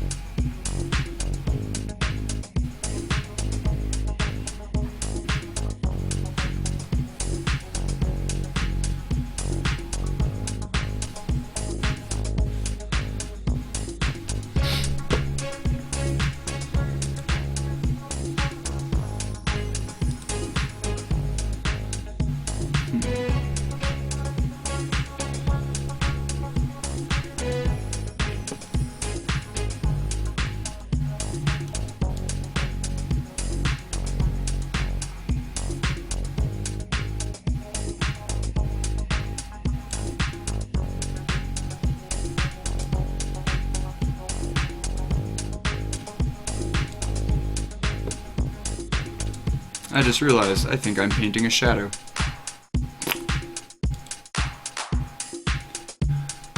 Oh well. Time to do some damage control, I suppose. Simple fix though.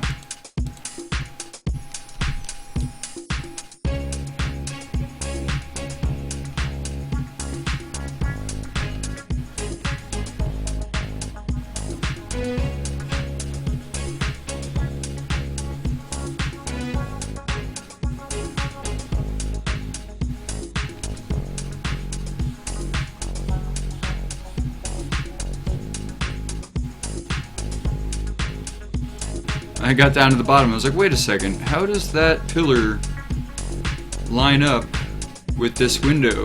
That doesn't seem right. That's because it's not right. Haha!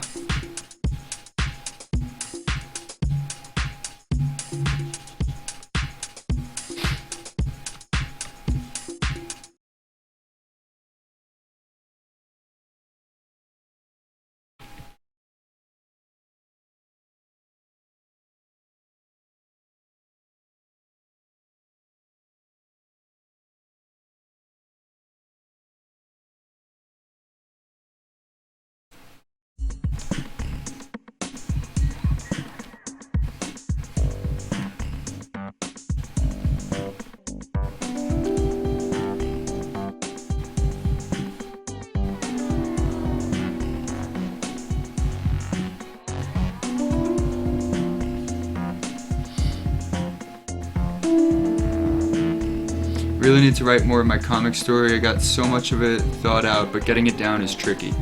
Yeah, it is tricky. That's the hard part. And you know, a lot of times when you have things thought out in your head, when you're actually writing them, you realize certain things don't work, or you realize there's more to certain things than you thought.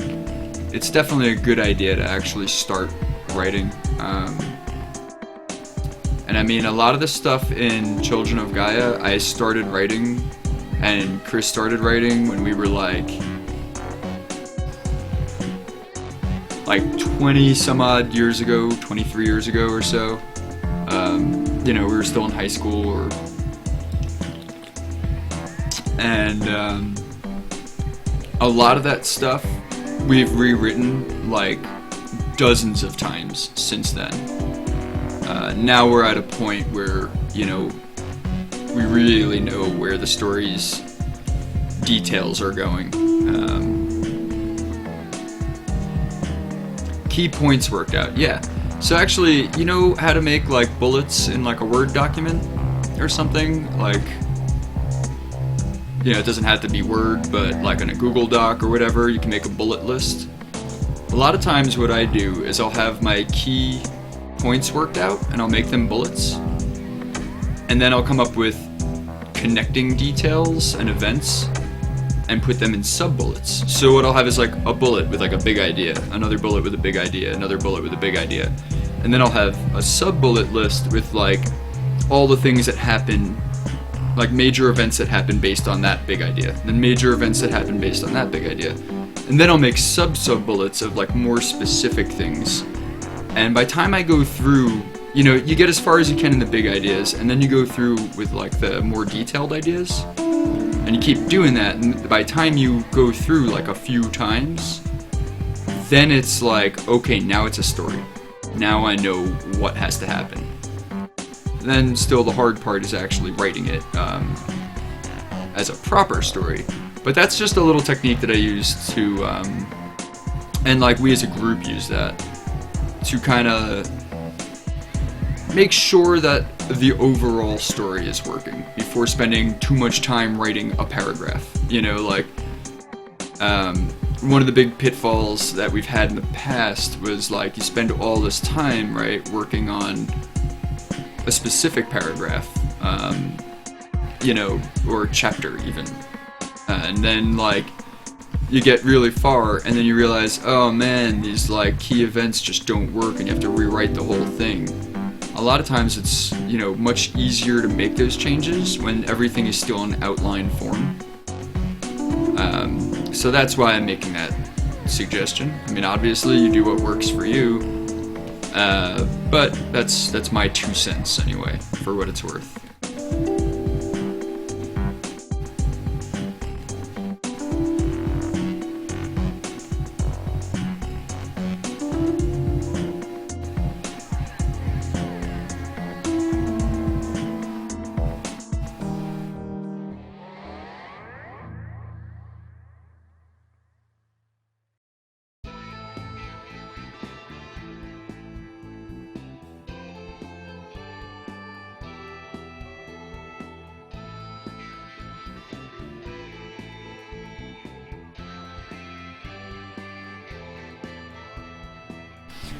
Your methodology is sound, and I'm basically going to do it that way.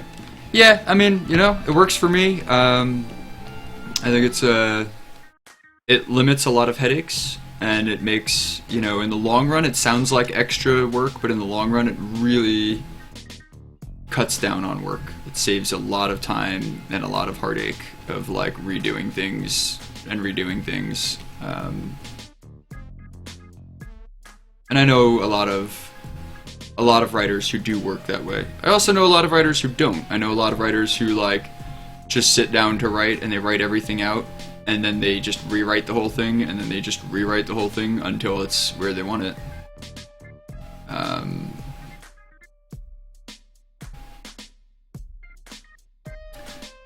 I have known one writer who really believed in getting it all correct on the first go and not using an editor, and it was very unfortunate for that person. Like, their work could be so much better than it was, than it is.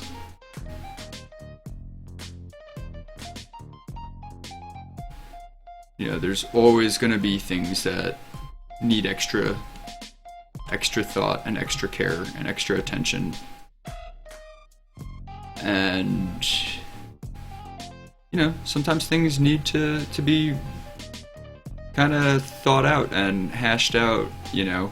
Things need to be, like, workshopped. And I think if your pride tells you that it doesn't, that's probably a good sign that it definitely does. I think with any craft, right, like, humility is a springboard for growth.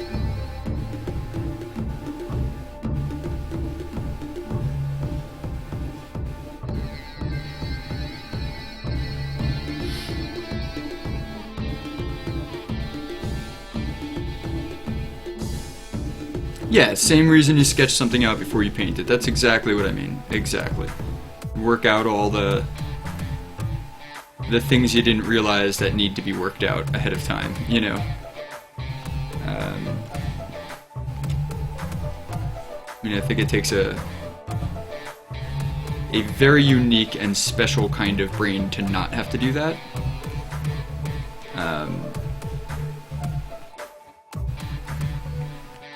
Which I'm sure, you know, happens. Like, there are people who probably just don't need to work things out ahead of time, but I haven't met them.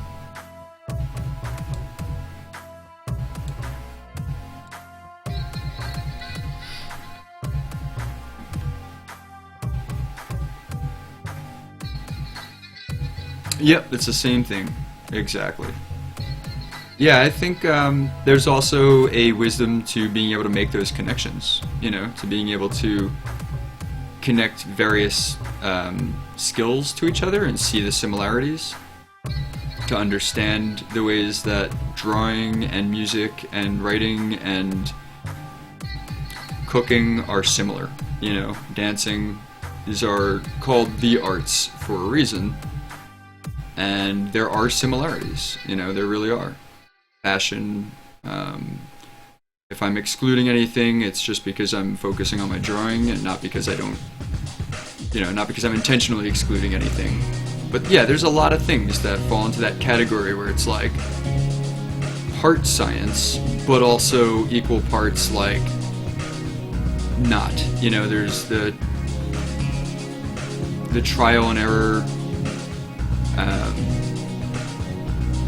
There's working in passes. There's being resourceful.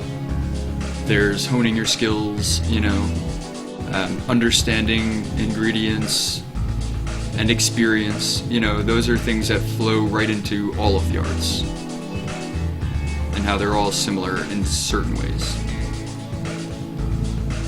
I think. I say a lot of stuff, you know.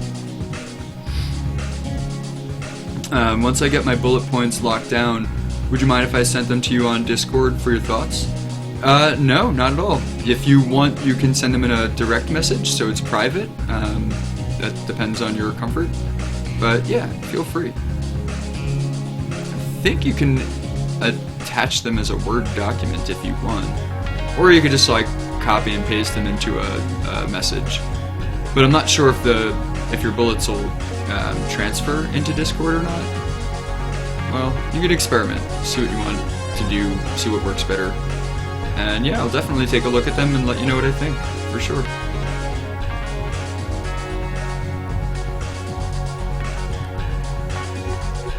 I mean, yeah, when we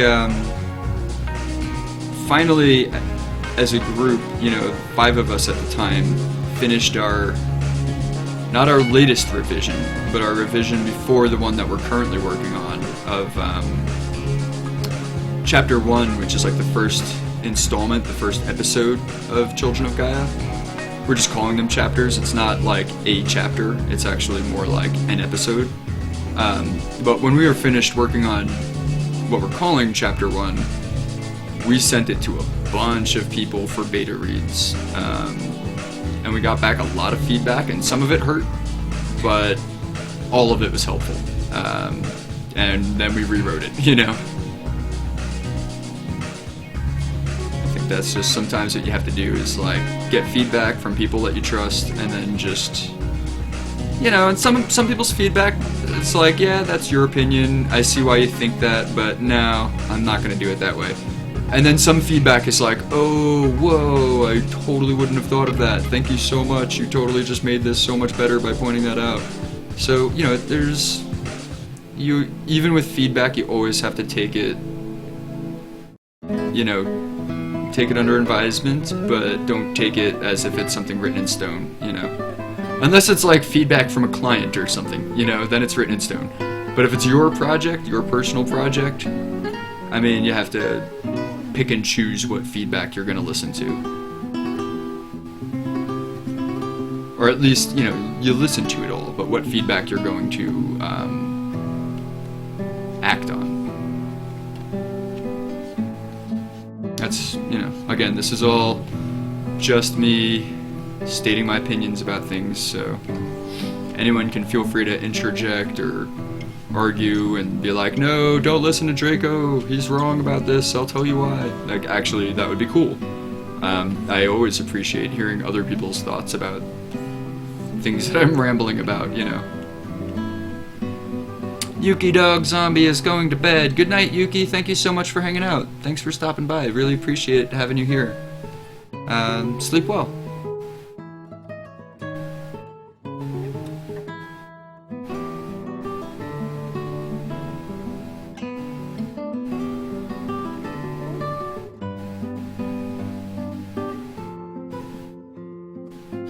Yeah, exactly. It's similar with visual art. you get feedback, and sometimes it's like, oh, that's a great idea, and sometimes it's like, nah, that's not right for this story or this character. I could see why you'd think that, but thanks anyway. I'm not gonna do that, you know.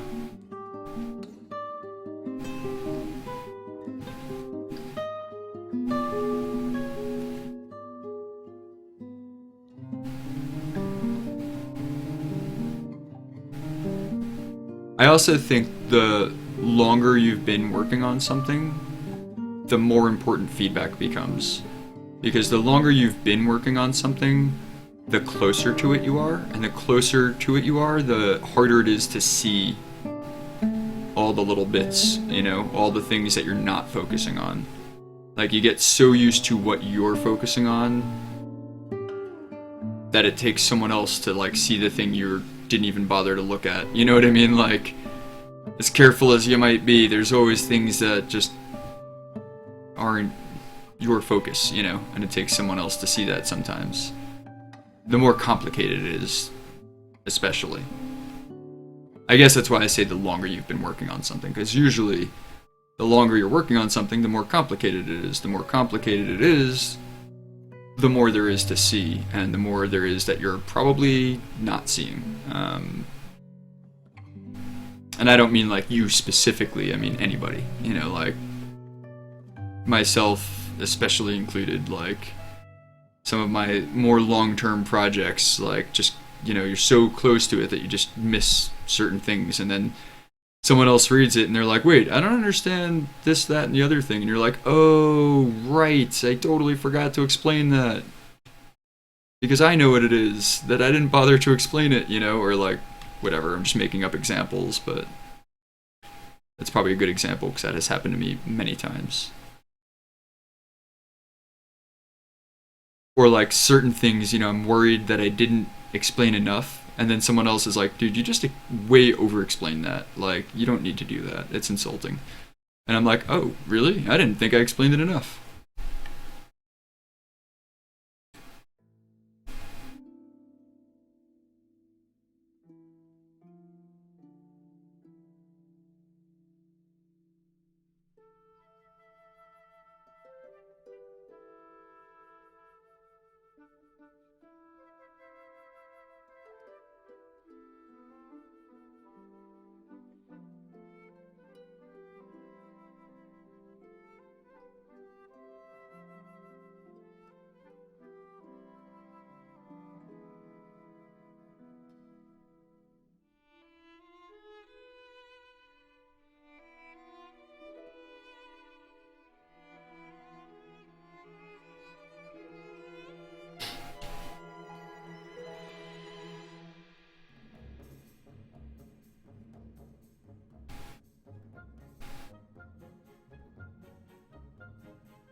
Chalthor is curled up in his chair next to mine, totally passed out. It's very cute.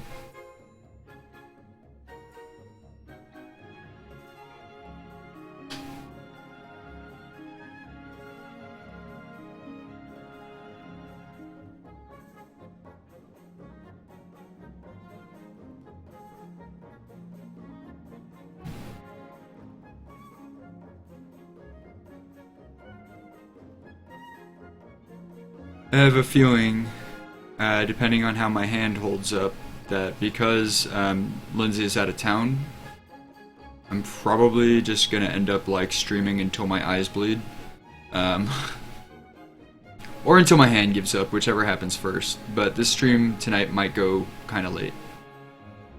Obviously, you know, everyone leaves when they have to leave, but I'm just letting you know that I probably won't be leaving anytime soon. Although I did actually have to get her to the airport by like 4:30 today, this morning. 4:30 this morning. So I didn't get very much sleep last night. We'll see. We'll see how this all plays out.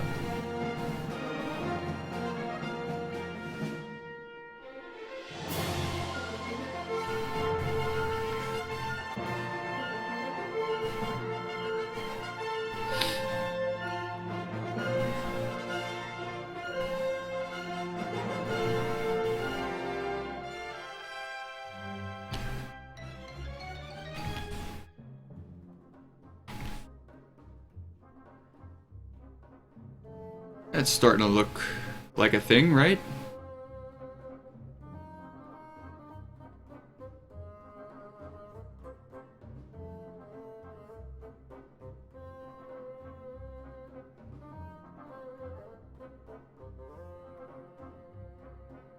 Ah.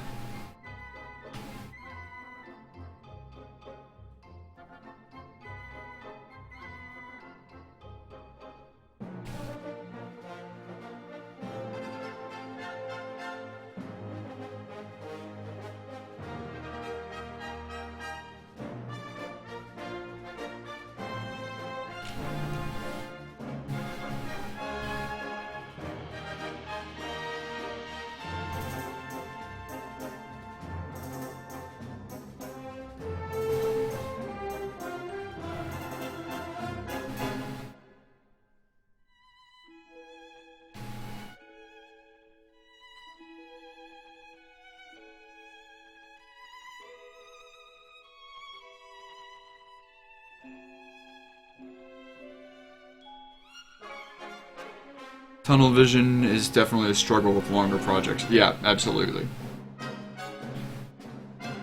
By the way, what do you think of the work in progress that I put in art chat?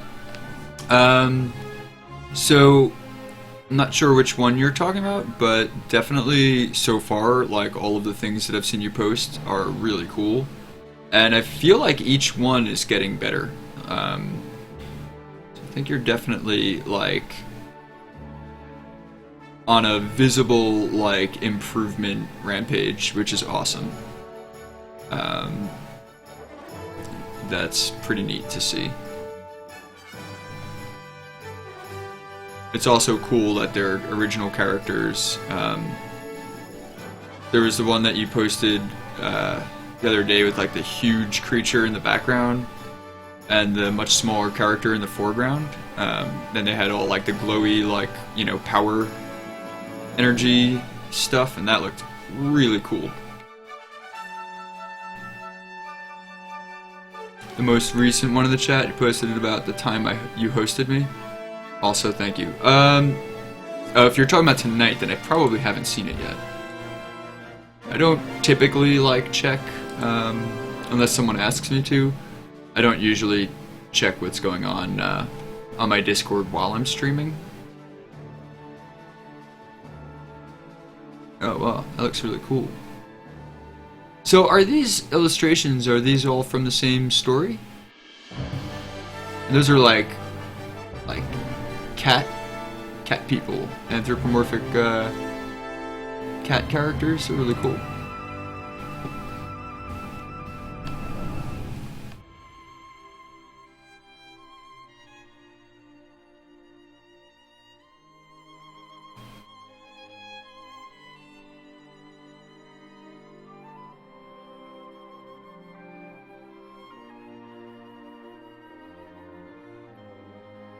Yep, awesome. Yes, they're all from the same story, I'm assuming you mean.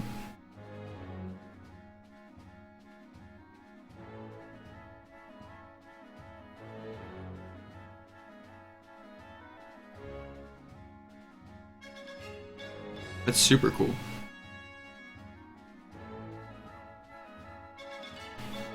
Yeah, when I was working on Children of Gaia, like way before I started writing it, I had just so many illustrations of all these different types of characters,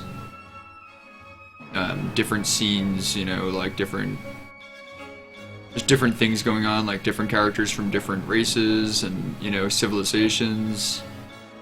And I still, you know, like years later, like I refer back to things I did like 15 years ago, and I'm like, yeah, I can draw much better now, but that was a cool idea. I'm gonna revisit that.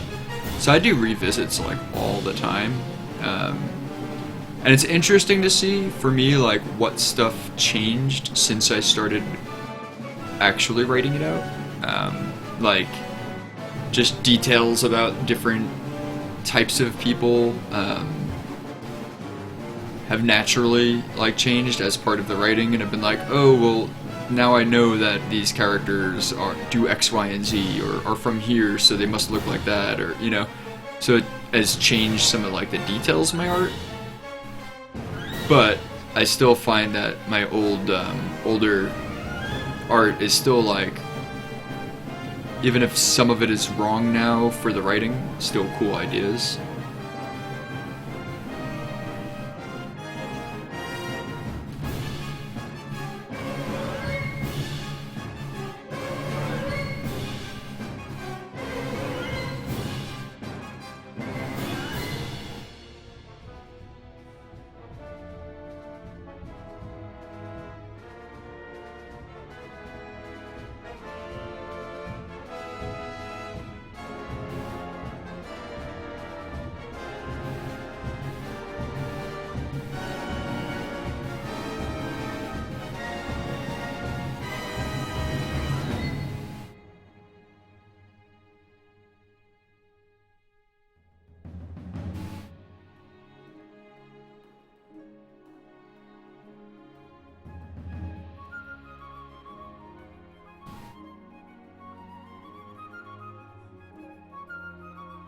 Shoot, I must have moved my water somewhere when I took my break. I don't know where my water is.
Hey, so you guys that were around while I was on break, did anyone notice how my video quality is? Because there's a lot of like technical stuff that can happen there between my computer's ability to encode everything and then my internet's ability to stream upload everything, and then the server, the remote server for Twitch's ability to relay that, and then your internet's ability to download the stream, and then your computer's ability to decode it. So, you know, along the way, there's a lot of things that can go wrong. So if anything is set to, like, you know, just too high a quality or whatever, it can actually have an adverse effect and make the quality really poor. So I'm just wondering, like, some feedback, what you guys noticed with my videos, like how they looked. For name card, the video quality died just a bit when I was on break. That's annoying because like my reels are, you know, the whole point of that is they're supposed to look good and show off, you know, the details of the things I've worked on, and oh well, it's technology, you know. But I might have to like figure out a better video encoder or something.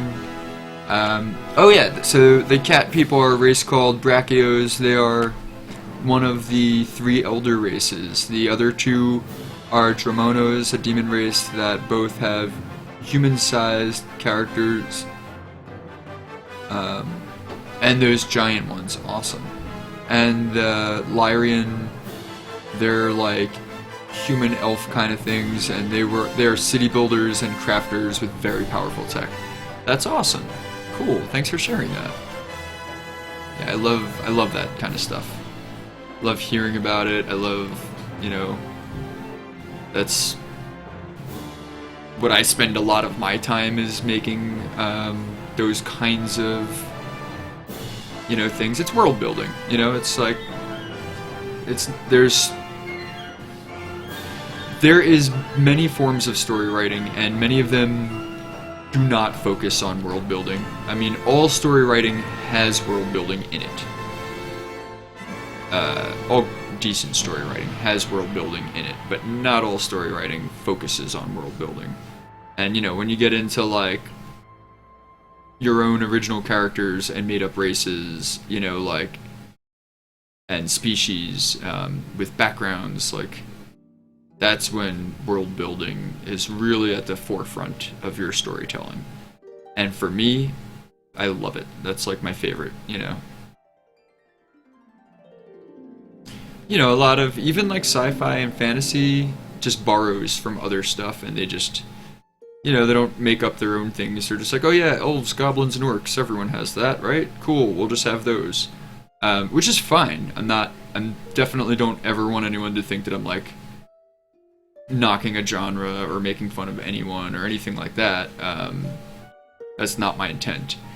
My intent is just to say that, you know, for some people, like, that doesn't cut it, and for some people it's like, oh no, this is a made-up name for a made-up species in a made-up world that you've never heard of before. And that's challenging and risky, and it's hard to pull off, but it's definitely, when it's done right, it's my favorite, you know.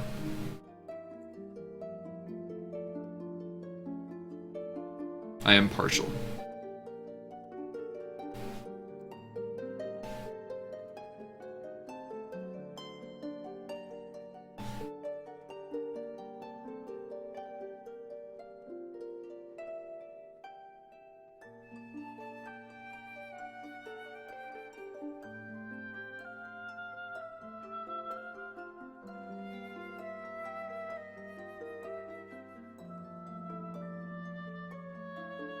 I gotta round these edges a little, make it look a bit more like aged cut stone, and a bit less like molded concrete or something, you know, like fresher molded concrete, or like machine cut stone.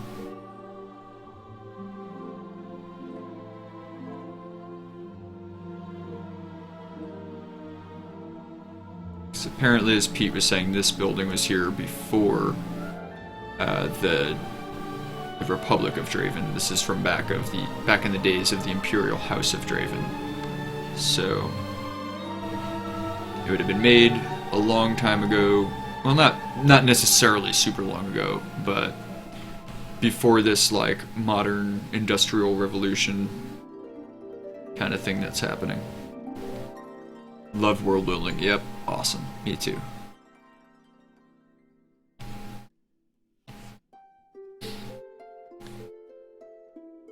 World building is my boomstick. I don't know what that means. I just made it up.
LD Bean is auto-hosting me. That's nice. Thanks, LD Bean, wherever you are.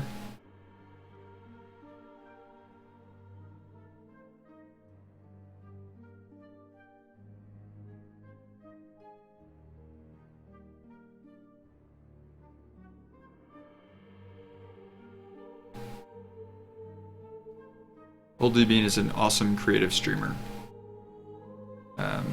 Anyone who is not following LD Bean's stream, I highly suggest giving LD Bean a follow.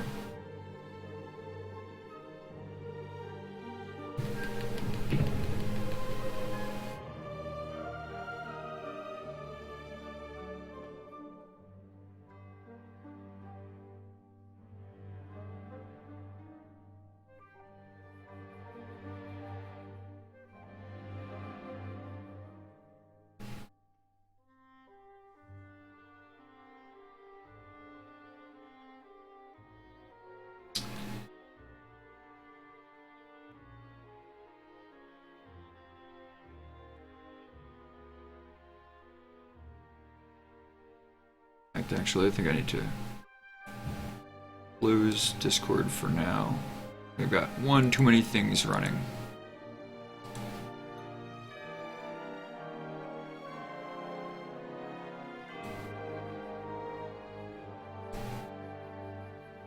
Yeah, this is Vargas's render right here. This is on Sketchfab, so he uploaded it and didn't publish it, so that keeps it private, but he gave me the login so that I can access it. So like this way, not just anyone could like access and download his model, but I can. And you know, I could show you guys, but you wouldn't be able to access the model. So this is actually, you know, just OpenGL through my browser, and then I just screen capped it. So what I did here was I took a screen cap of his model. Digging the shave? Yeah, dude, so I went all out for this one. Since I'm working on a Western, you know. Check this. I made a little bullet holder. I don't know how well you can see it because it's probably pretty tiny. But yeah, so I got my little leather bullet holder and my little quick draw.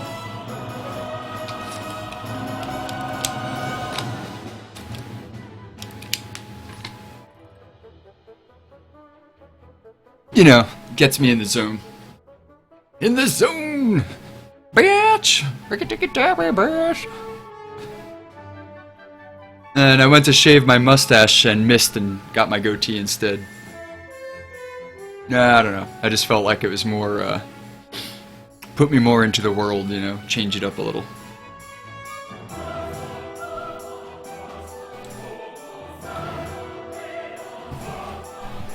So yeah, this is gonna be a lot of work. First I'm gonna do all of these like big pieces, like the columns and the wood beams, but then I still have to go in and like do the door and the walls. All this is gonna be stonework. All this is gonna be stucco up here, like between these beams. All this stuff is gonna be stonework between the beams down here. I gotta make a sign for the dry spot. That's the name of this tavern, this inn. So, yeah, you know, probably this will be a 2-stream. Like, I'll probably be working on this on Thursday as well. So what's the story here? What are you working on? Yeah, so this is the second book from Children of Gaia. It's called War and Horses, and it's sort of a western. It takes place in this old... it was an old imperial nation, but it was recently, there was a rebellion and it was turned into a republic. So I'm going to give you some backstory. So now in this republic, you know, all like the lords and titles like that have all been disbanded, and everything is like republic style politics, elected officials, but you know, far out in the country, there's still like a lot of people clinging to the old ways before the Republic. So, like, for example, in this town that I'm working on now, the governor used to be a lord, and he's still kind of acting like it. And all the people that now work for him are still basically his serfs, you know, like, now they get a penny a day or whatever, but they're, you know, they're his servants. So that's kind of an affront to the Republic. So there is this, what we don't know in this story, that I'll tell you a little bit of backstory anyways, there's this, like, government assassin, who goes by many names, so we just call him the Trigger Man. And this government assassin comes in and basically just, like, cleans the town up. Kills the governor, kills all his henchmen, and disappears. And he's done this in quite a few different spots.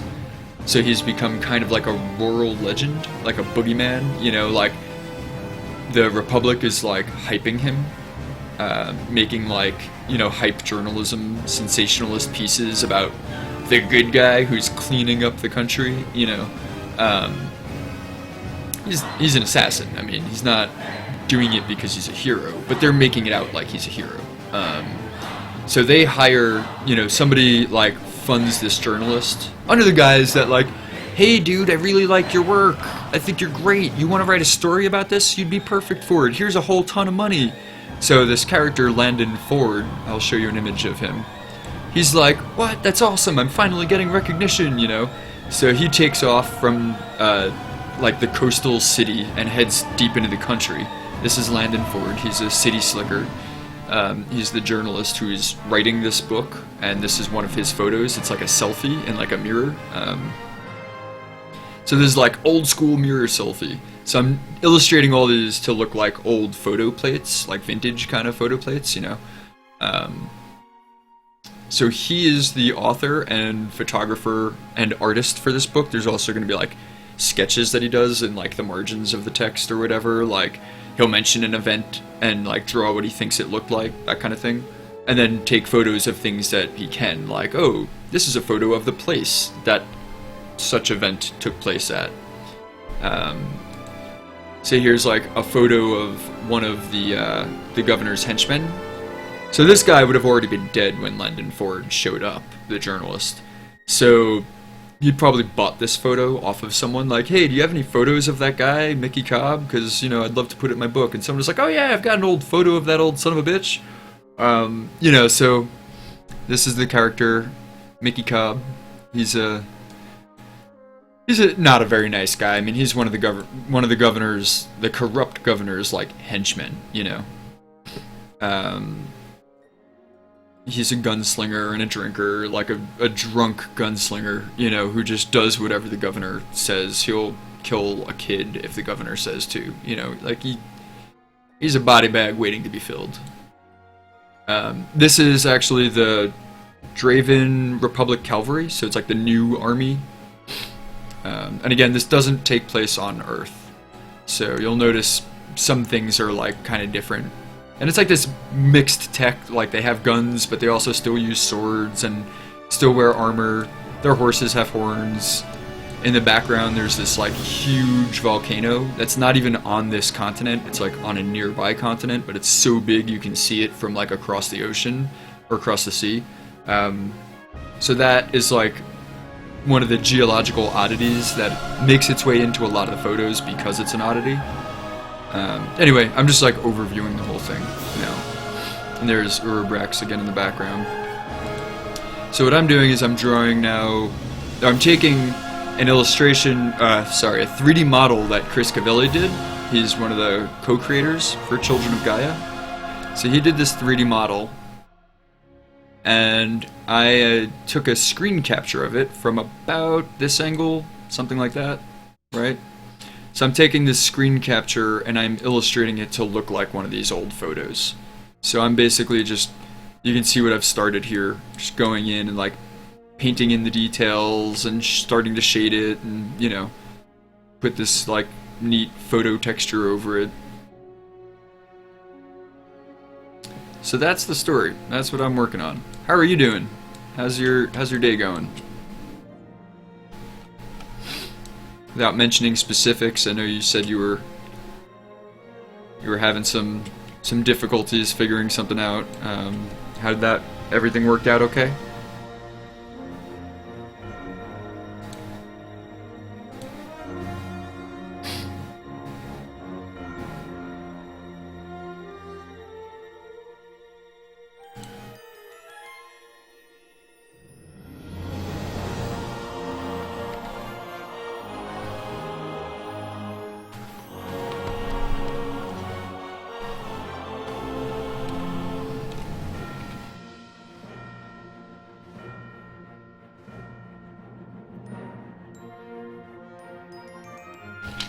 I'm like, why am I squinting so bad?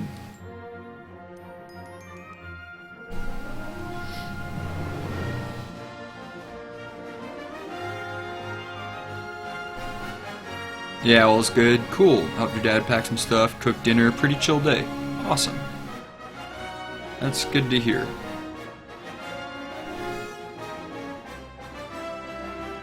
You know, there's so many reasons and so many times why it's like not a chill day. So when it is, that's something to, you know, I guess that's the point, really, right? It's just to take it in. And, you know, I guess try to find ways to enjoy the not chill days too, just because, like, otherwise it's a waste.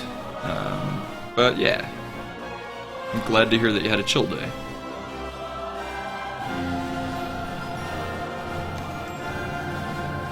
Having a somewhat chill, somewhat a little bit busy and a little bit frantic day.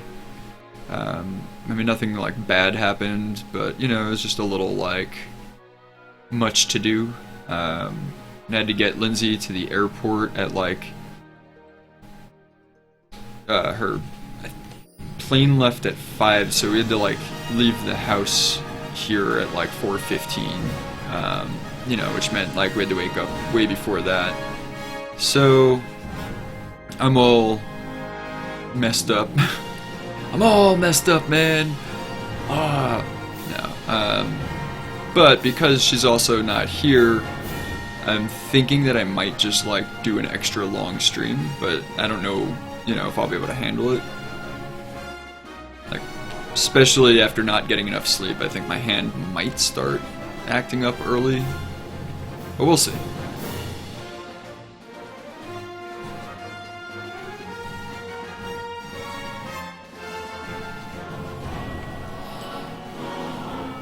Cat dive bombed off my roof while I was watching scary television shows. Yeah, that sounds like him. And then, you know, he comes back all like limping and like whining, and I'm like, well, dude, if you didn't like jump off people's roofs, like, maybe you wouldn't be all hurt, you know? He's like, whatever, human, shut up.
Window frames.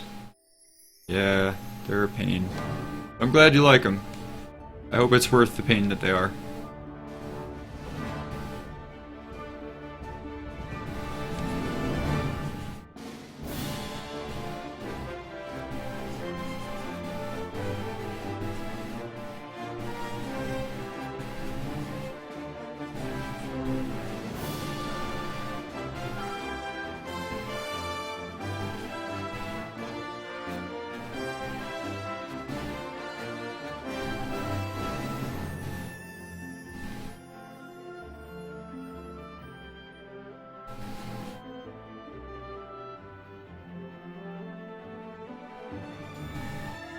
I want to give everything a kind of, again, like, just sort of dilapidated, like, run down, like, warped wood and, you know, unevenly rounded stone. So the hard part is there's a lot of work to do here, and it's really easy to get very methodical. But then if I get too methodical, it can take away from that effect. So, like, to keep each thing kind of organic, I want to, like, stay frosty, you know, and not make sure I'm not, like, zoning out or something, you know. That's the hard part. Worth the pain. The pain!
Eggman, are you working tomorrow? Are you gonna be up late tonight or crashing early? What's your deal? What's your deal? Tell me. I must know all the deals.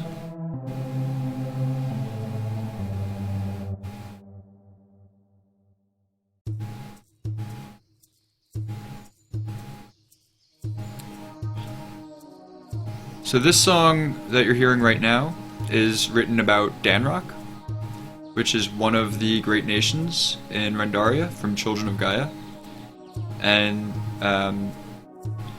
Jack Shell wrote this song, and we are currently workshopping an album that features, like, basically a song from each nation. And we've got a lot of progress on it so far. It's pretty cool. I'm very excited about it. And I'm thinking we're gonna try and figure out how to, like, make it like an album that's available through maybe Oneshi Press.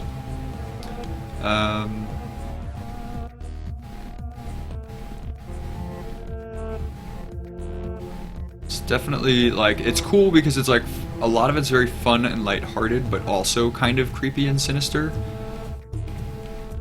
And it's just like chill ambient, you know, background music.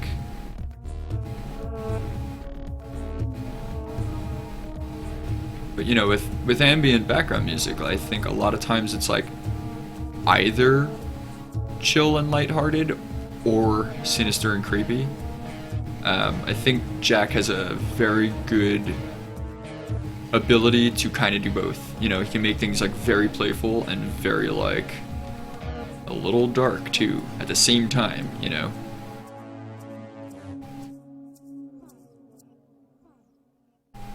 I've always really liked that about his music.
so used to having a goatee and not having a mustache that now my chin feels all weird, like it's naked. And my lip feels all weird, like there's something on it that shouldn't be, and I keep going to like wipe my lip, and I'm like, ah, it's growing off of my lip. Don't try to wipe that away, dude. You know, just make your skin raw.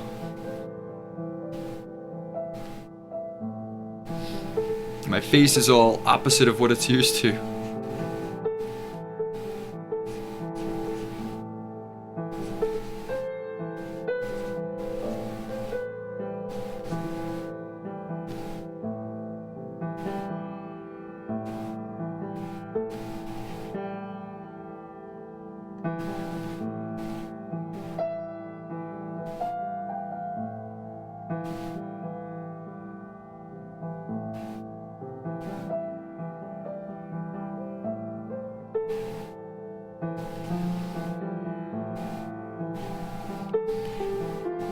Naked chin feeling sucks. My chin's all like bashful.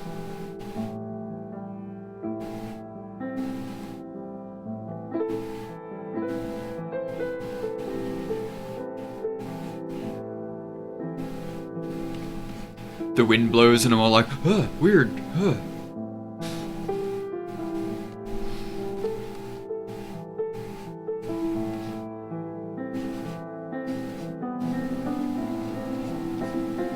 I'm sure I'm going right back to the goatee and not mustache very soon.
Silver name card, what are you working on right now? Anything?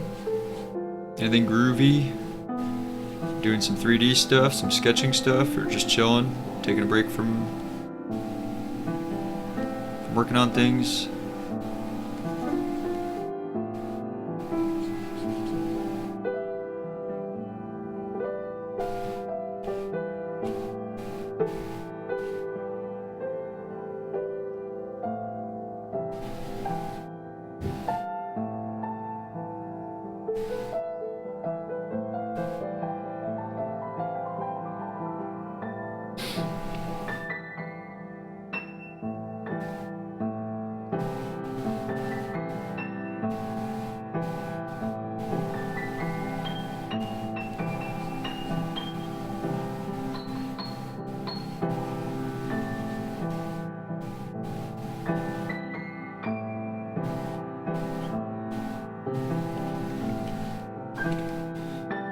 Try to improve some workflow things in Blender. Right on.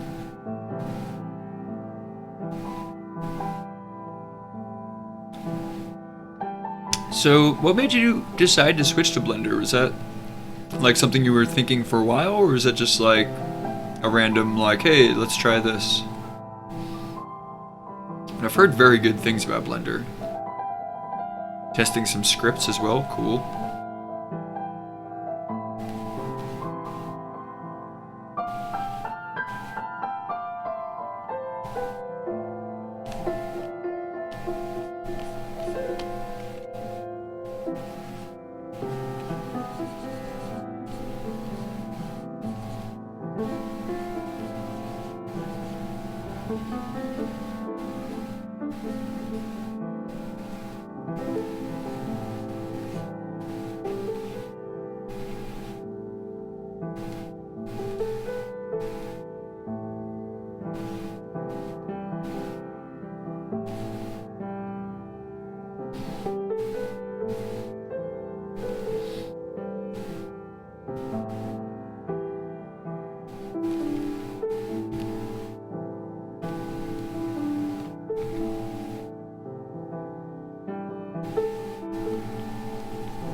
I just figured it could do what I wanted. It was free, so I decided to give it a try. Also, I like the idea of open source programs. Yeah, right on. Cool. I mean, I figured as much. I just didn't know if there's anything else in addition to that, or. But I mean, that's a good enough reason, honestly.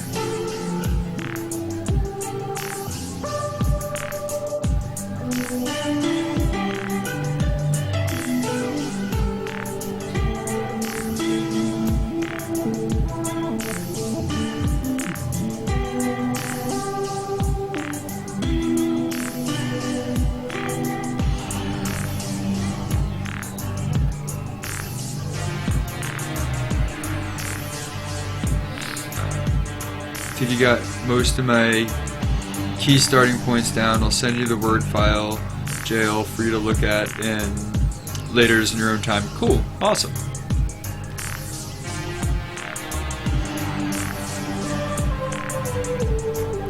Yeah, and if I think of anything, you know, not just in terms of advice for your points, but also in terms of formatting, you know, I'll let you know. Because there's other things that can help too, you know, like, just like, oh, hey, did you know you can do this, which might make it easier for you to work on, or whatever, you know, whatever. I'll take a look at it, and I'll let you know anything that I think of, and if any of it's helpful, cool. If none of it's helpful, that's also cool.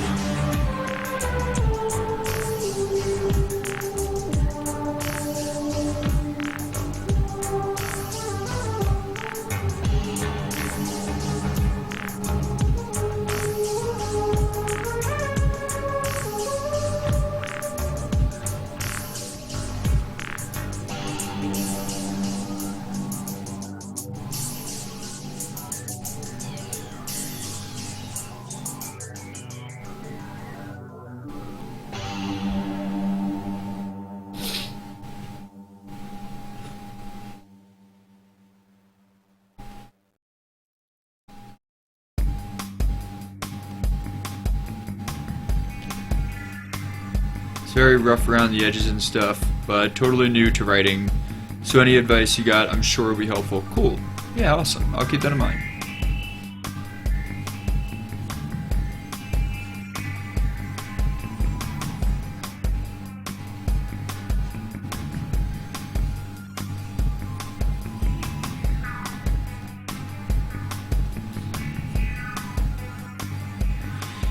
Icho's in deep lurk tonight. Been home 3 hours and already dealt with a week worth of work.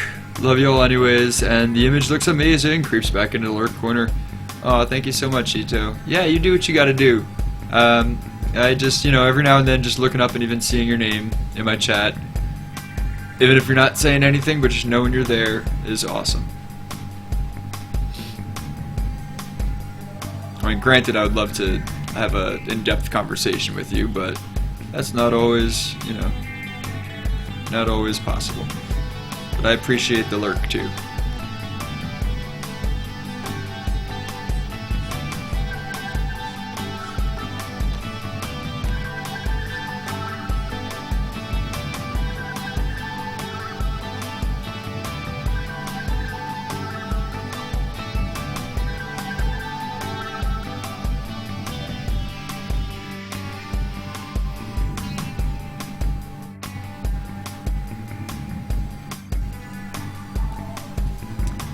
Heart, heart, heart. Triple hearts.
BRB? Yeah, cool. Awesome.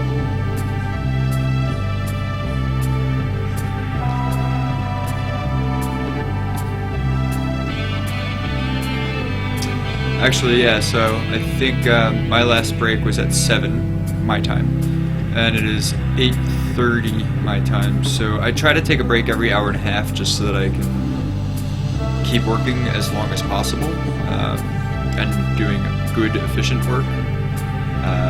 That's just how I do. I know some people are like, you take too many breaks, dude, but for me it's like I wouldn't be able to do what I do if I took less breaks. I know this from experience because I know myself by now.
These are like massive wood joists. The type of, construction materials that would just, they're super heavy and would be super expensive. But, when this was built, when it was still like a imperial nation with straight up peasants working on it, it didn't matter. They would have what they wanted.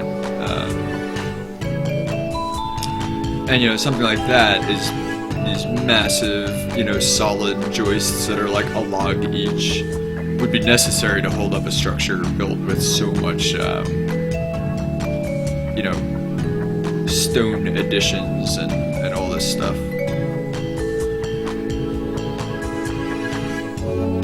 I tried to work it out with Pete. There might also actually be some, simple iron rebar throughout the stone pillars, but neither Pete nor I could really confirm whether or not that would be realistic to the story. That would be a Chris question, a Vargas question. He would have to answer that.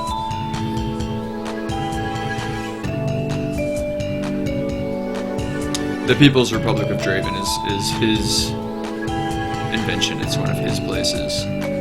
We like have different places that we write and make up, and you know, like, okay, cool, I'll take on designing this place if you take on designing that place. That sort of thing. So this place happens to be his. So there's some like X factors for me, like, oh yeah, I don't actually know what this structure would be made of. I'll just have to wing it. It happens.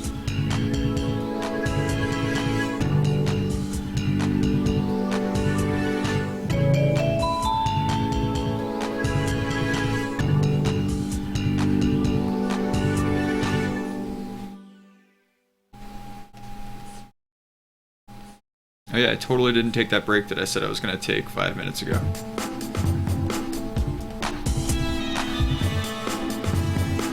I'm hoping to be able to make this an extra long stream tonight, so I would definitely want to, like, you know, take care of myself. But sometimes you just get hooked into what you're doing and it's like, I can't stop, somebody hit me with something, help.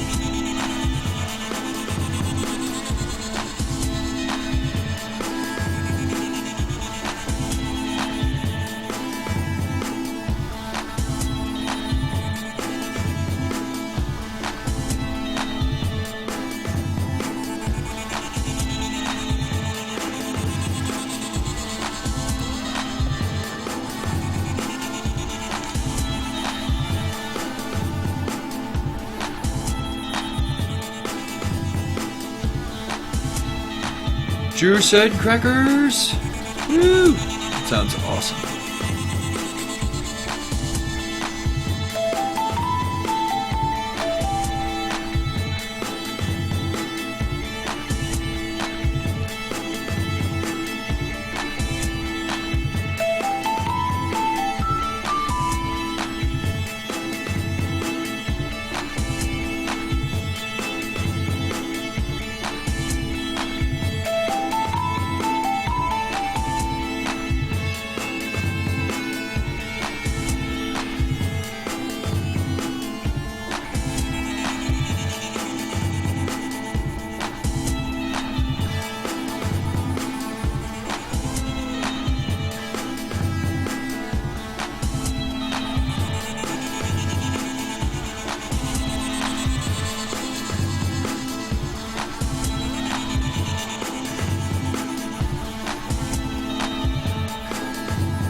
No, I never do song requests because I actually record all of my streams to YouTube and export them to YouTube.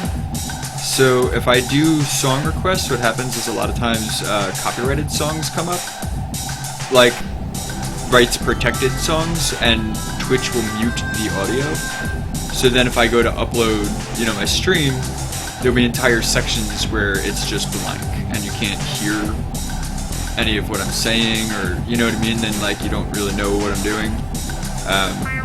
So I just prefer to avoid it. If Twitch ever changes that, like if instead of muting the audio they like put in ads or something, like, you know, any way to avoid muting the audio, like YouTube doesn't mute audio, it'll just add a little advertisement for a minute, you know. Yeah, if Twitch ever gets rid of muting audio, I will definitely do song requests.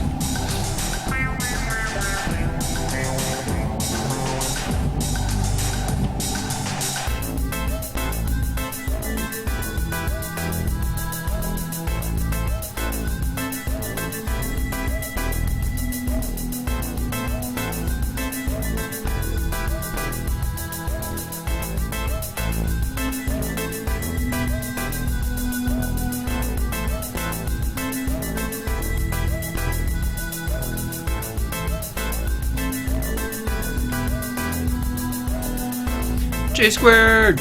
What's happening? All right, sweethearts, what are you waiting for? Breakfast in bed? Have a glorious day in the Corps. Day in the Marine Corps is like a day on the farm. Heavy meals and banquet. Heavy paycheck of fortune. Heavy formation of parade. I love the Corps.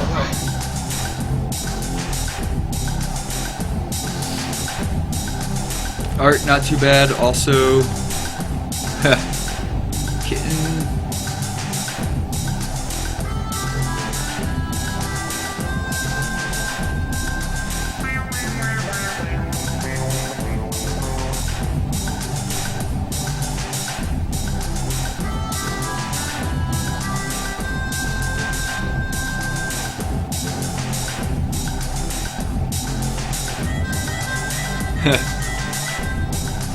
How's it going, Jay? Well, you were doing some kind of weird troubleshooting stream thing the other day, and it was confusing the heck out of me at first because I kept thinking that you were like streaming, and then I'd go to check and you weren't. And then I'd get another one, and then I was like, oh man, maybe he's trying to stream and he's having like problems. But then you said that you were just testing something. But that got me all curious. I mean, you don't have to answer, obviously, if it's like secret, but if you can answer, what were you testing? Yeah, dude, so check this out. I made this. I don't know if you can see that. It's on my belt. It's leather. I got little, these are just dummies. And then, running over my carpet with my chair. Got this.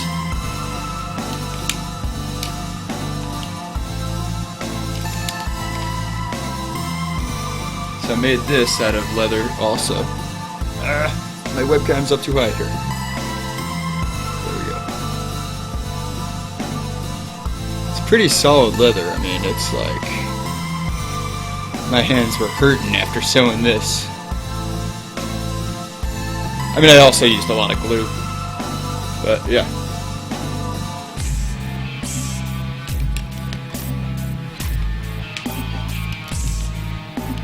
Oop, right, webcam. This is a little cap gun that I antiqued. See, it's like a 12 cap.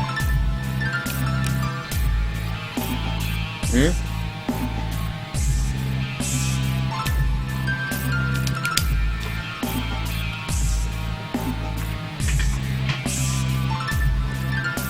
Like, real freaking good work. Oh, thanks. Work. Trying to work with Infinistream. Yeah, what is Infinistream? I have no idea.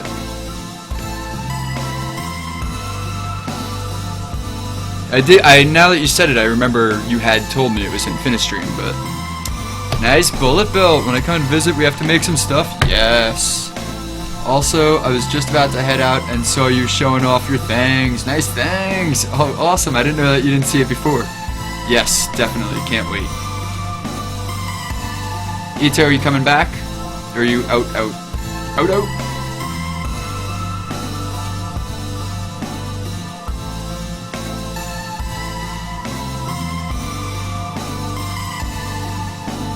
I mean, I'll be doing this till late, so...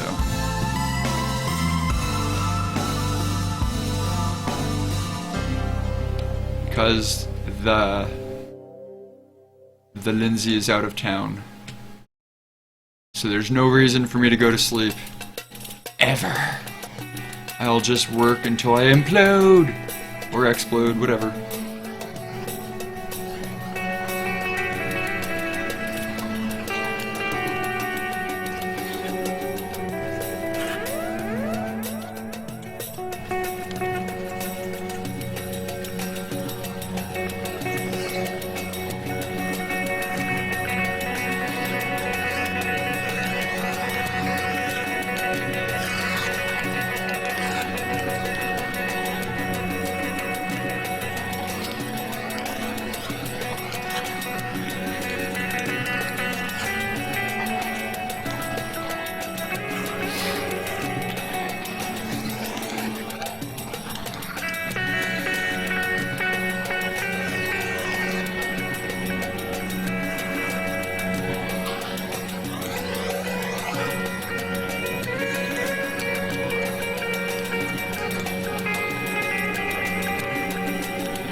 It's a cloud-based stream, so no software, just a client you download.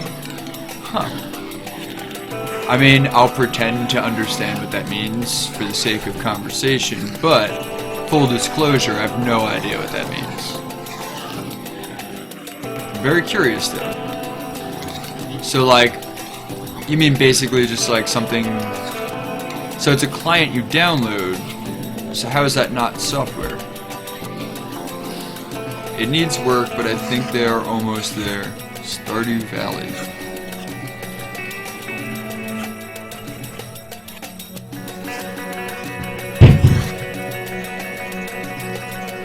Going to play Stardew Valley for a while. Oh yeah, cool. Enjoy. I'll see you later. I'll be on. So if you have time later and you want to pop back by, awesome. I'll be here.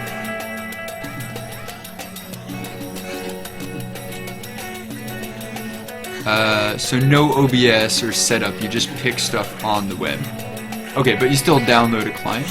Now is this something you're working on, or it's just something like in beta that you're testing, that you found out about?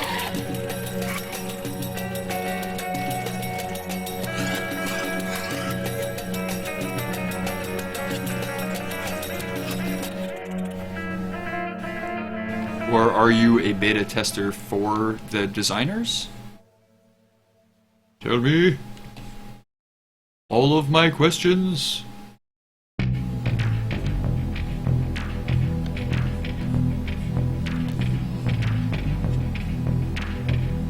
So many asks. Asking all the things. It's like setting up a site, but a stream. Ah, cool. It's amazing how many things are like web tech now that used to have to like be a program that would take up an entire computer, you know? Like seriously amazing.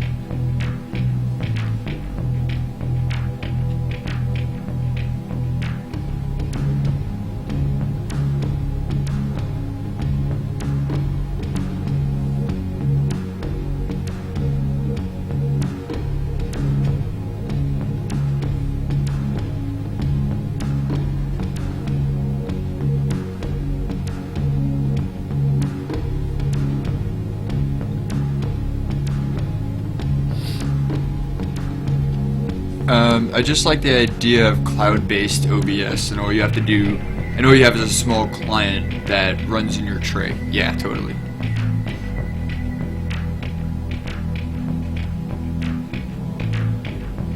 I mean, it depends though, like, can you still, would you still be able to like, have everything as set up as you do? I guess if you can, like if it saves all your setup preferences, the major benefit to that is then you can stream from any computer. You can just log in on a different computer. You know, tweak whatever peripherals are applicable or not applicable based on that computer's specific setup.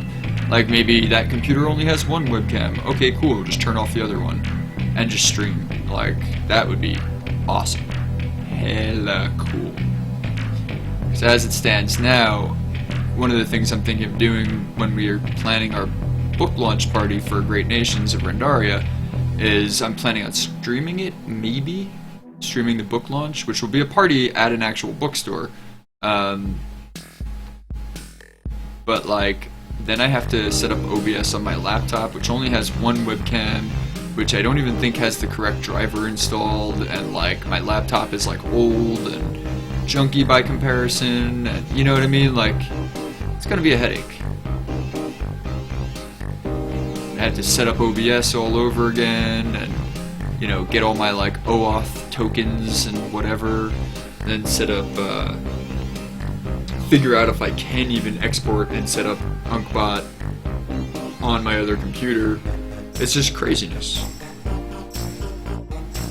Or I could just leave this computer on and running and leave Drunkbot running on this machine while I'm streaming from my laptop. Maybe. I don't know.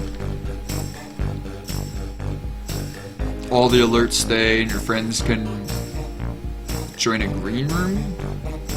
I don't know what a green room is, but that sounds cool too. Maybe. I mean, maybe that's terrible. I don't know what it is. So...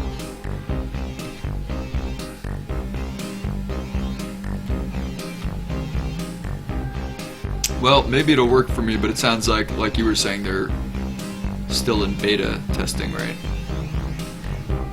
Yeah, so what's the deal? Are you a beta tester for them? Like, can anyone beta test it? Or is it just like a thing that there's a beta test release of, like, anyone can try and give them feedback or whatever? Just like a pro go live room? I don't know what a... oh, a pre-go live room? I don't know what that is.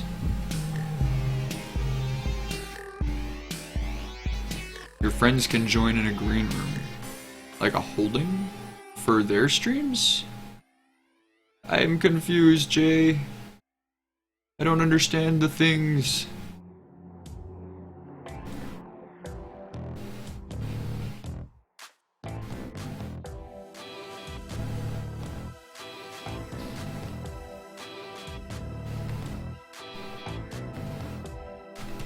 Anyone can? Cool. I'll let you guinea pig that and you can tell me how it goes. Just kidding. I'll check it out. Probably. Maybe. And I'm like, I hardly had time to set up OBS. I don't know if I have time to, like, try something that might be better. You know? Like, well, this is working. I'll just leave it.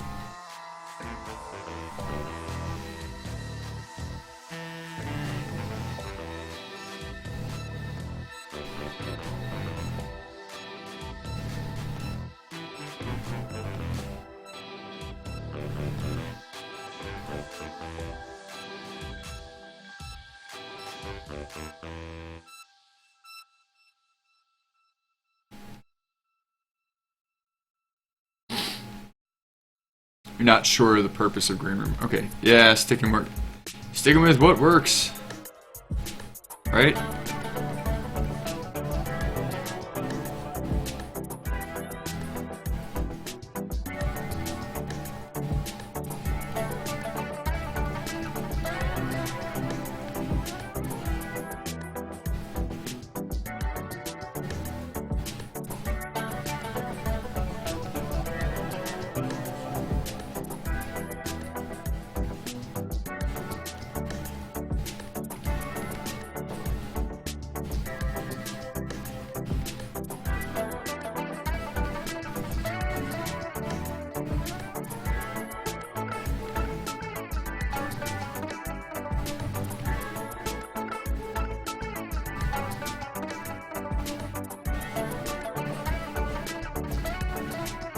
My wife is thinking of streaming, so I was checking it out.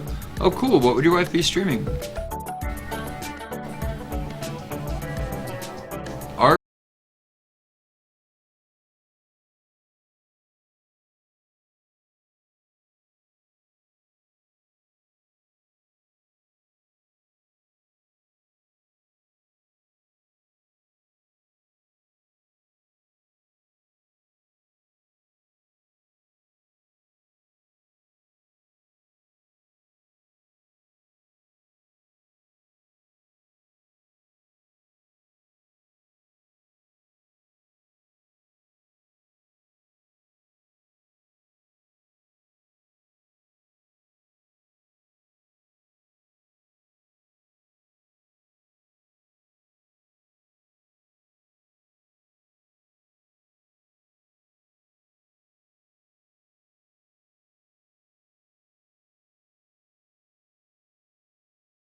letters can opt in to receive all kinds of goodies when they become part of the Oneshi community.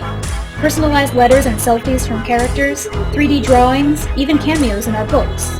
And access to exclusive works in progress as work continues on all of our projects.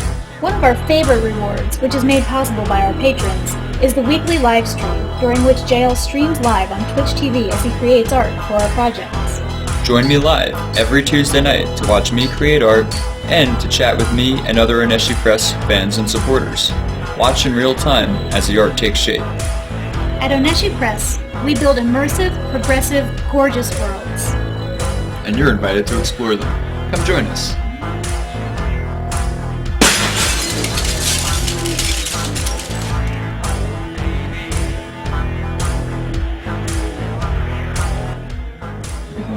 Feel good about it? Yeah?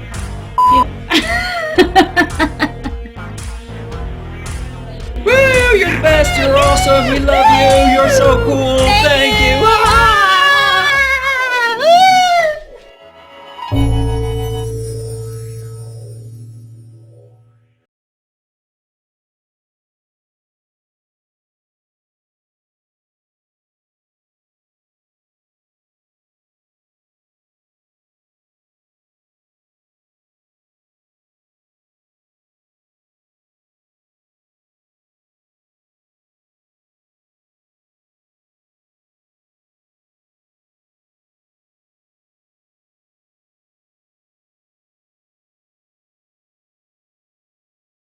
Okay, coming back in. Switching to digital from my BRB scene. And I'm back. Cat went out, so now I can eat pretzels in peace.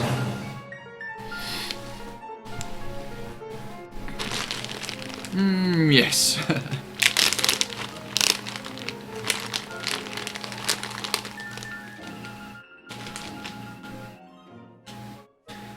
Alright.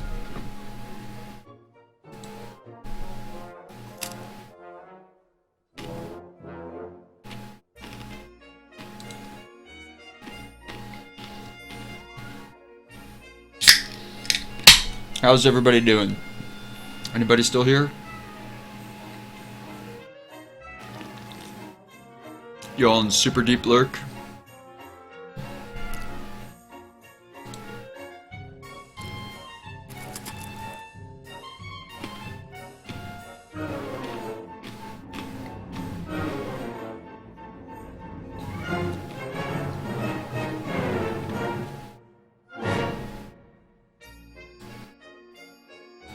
Ooh, good. Ooh, good. Ooh, good.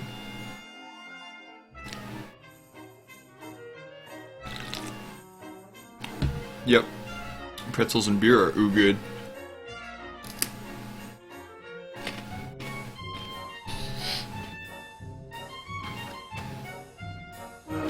I have a feeling. Oh no! I'm sitting on my wacom cord. Okay.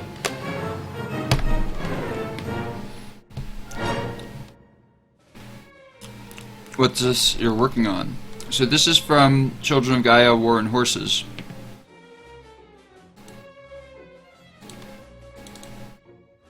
It's kind of like a western, but it's sci-fi fantasy. It doesn't take place on Earth.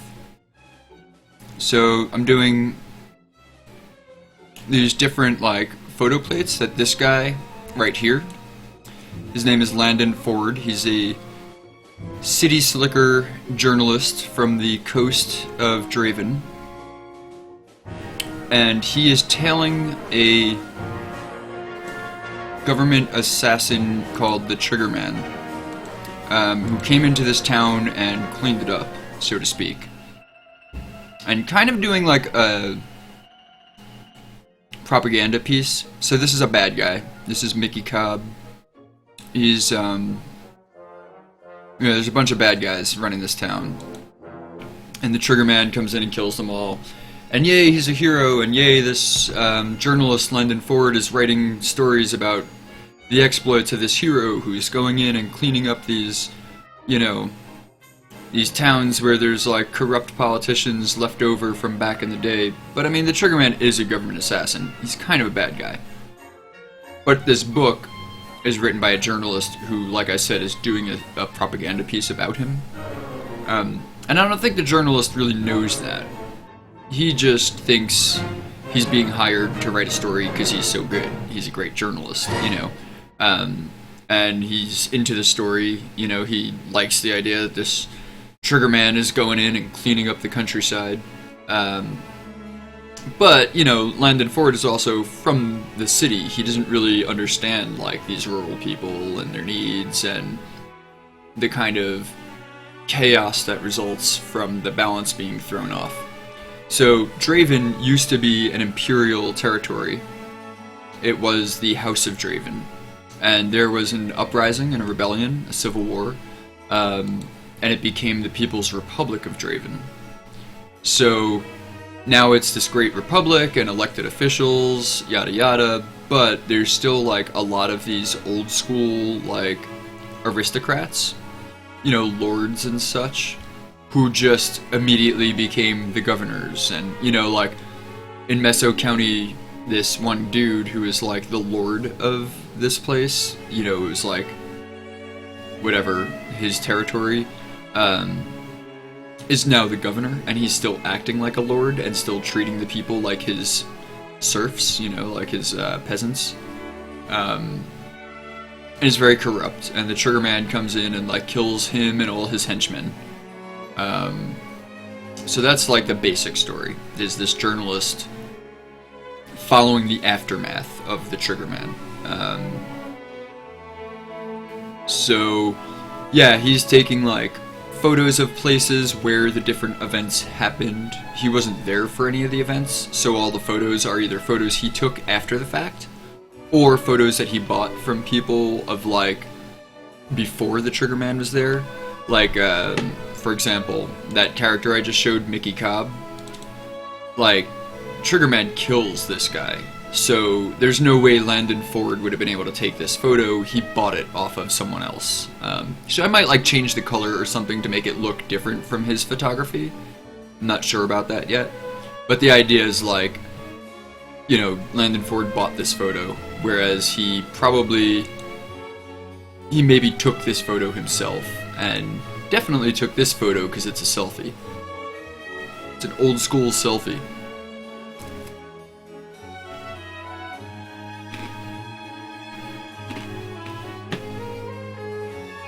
So,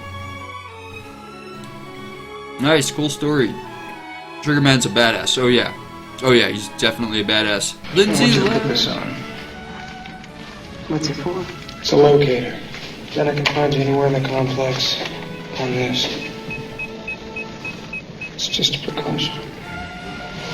Thanks. Doesn't mean we're engaged or anything. Lindsay, what up? Wow, so it's like 11 for you now, right?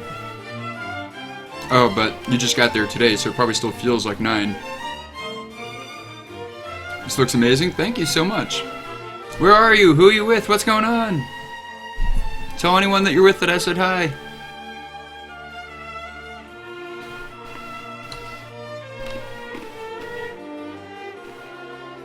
Well, I took off my neckerchief and my gun and my bullet belt. Got my hat handy though.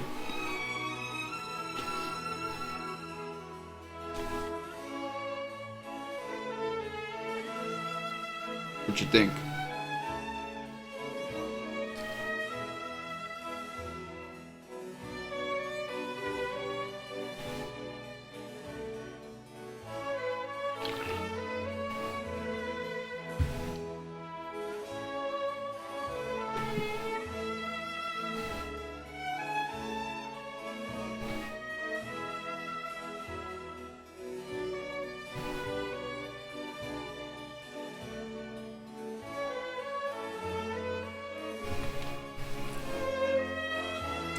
So yeah, the Trigger Man is definitely a badass. He's been a badass since he was a little child.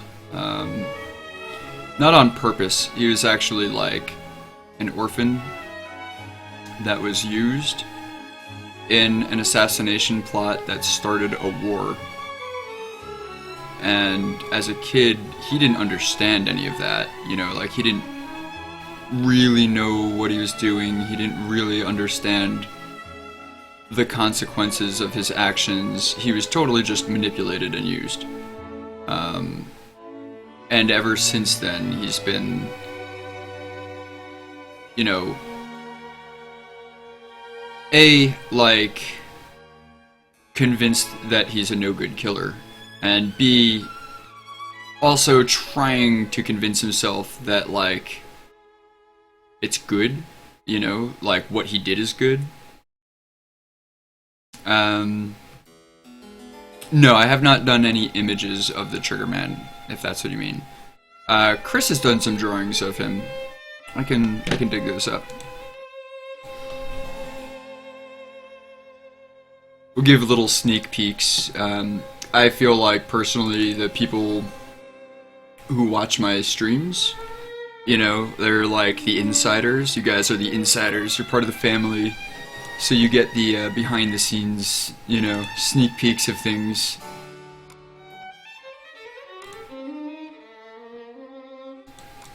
Some of which other people will have to wait many years for, depending on which, like, books and stuff it comes out in. So let's see, character art.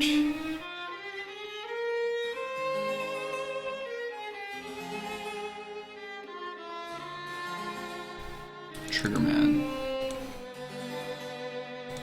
So here's some sketches of him that Chris did.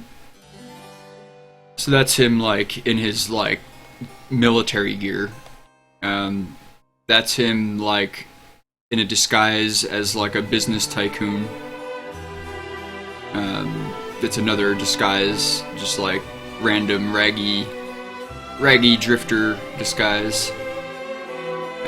Here's another, like, raggy drifter portrait of him.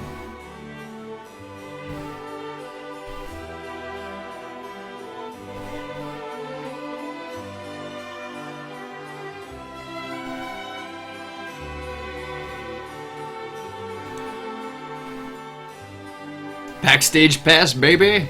Woo! Indeed.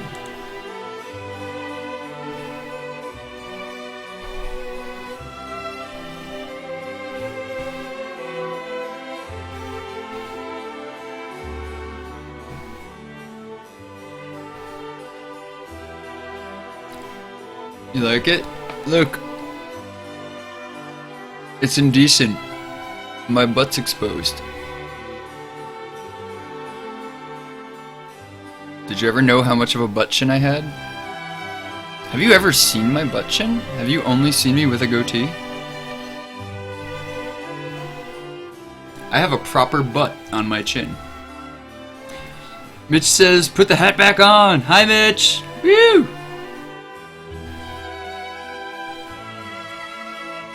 Madam, I reckon I will. I reckon I will.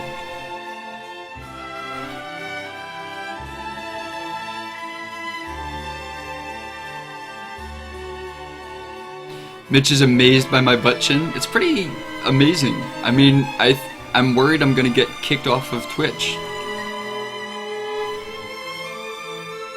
I should get like a little bikini for my chin, right? Mm-hmm.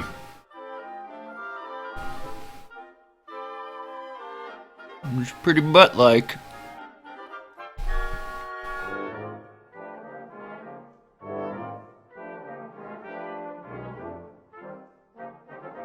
So my goatee was actually just a,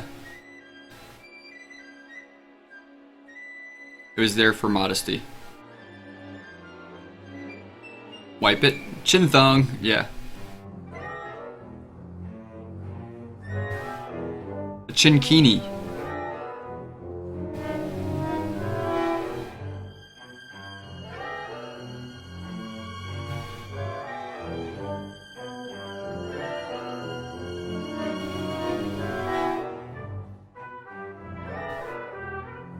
Oh, you know what? I should turn off this texture layer, because even though it looks cool, it adds a lot to real-time rendering.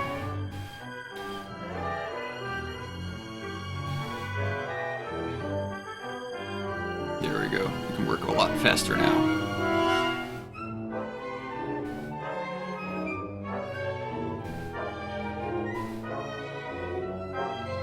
Chikini! I'll draw you a chin thong? Yeah.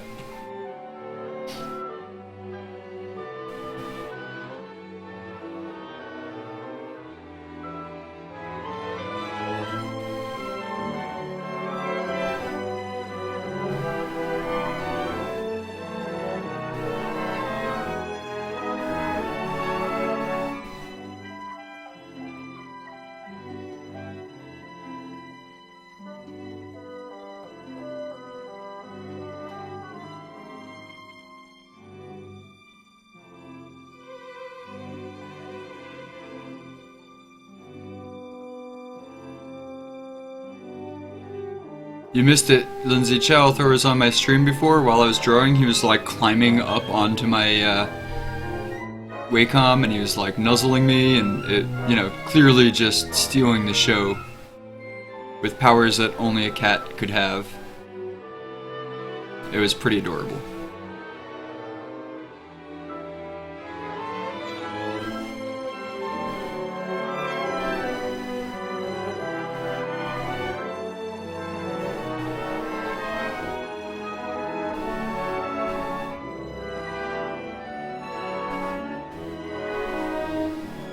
He was definitely extra needy. He was like, "Where's Lindsay? She always hangs out with me when you're talking to your computer."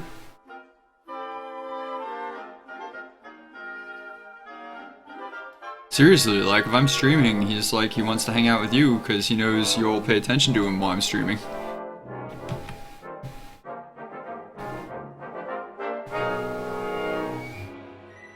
Lindsay!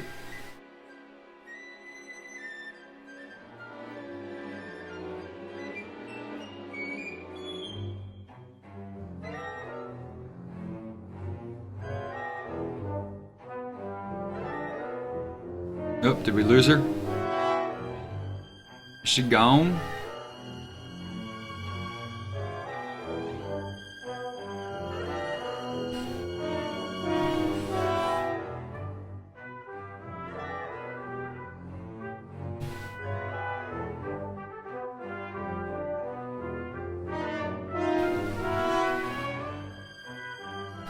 Flight sucked. Didn't sleep at all. Oh, that sucks. It took me a long time to go back to sleep after coming back from the airport. I did not get much sleep.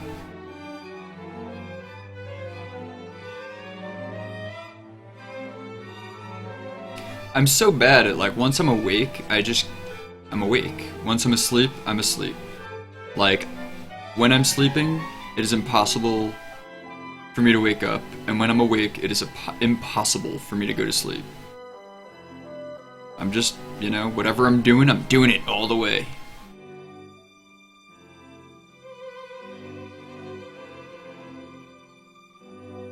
Although, if there's anything out of place, like any weird sound that shouldn't be there, I will wake up and usually run to the nearest, like, knife or sword or something.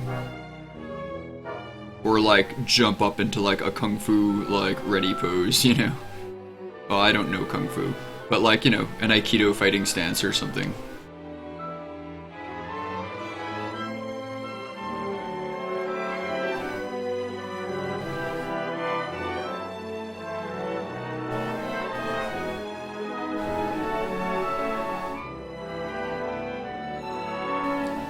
Definitely have, like, that built-in alarm.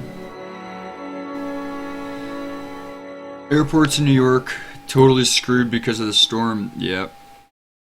Yeah, how bad is it? Pete was saying that he thought it wasn't that bad. It was, like, basically at the last minute the storm veered off, and so now it's mostly, like, wet snow. Like, got hit by rain mixed with snow instead. But that was a while ago. I don't know, is it still snowing? Like, I think Pete said that at like 5:30. It's now 9:30.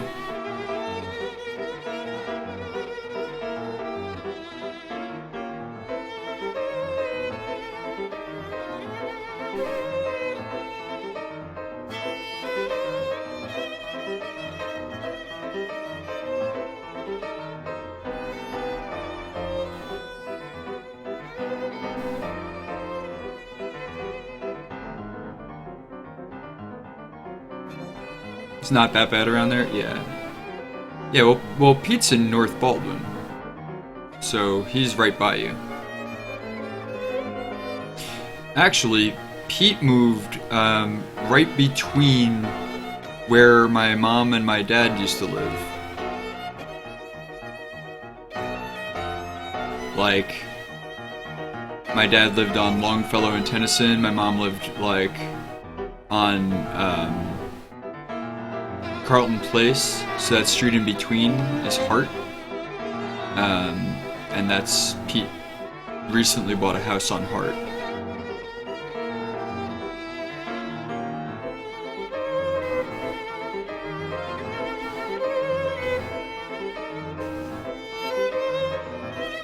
Actually, for name card, you might enjoy hanging out with Pete. He's a pretty cool guy.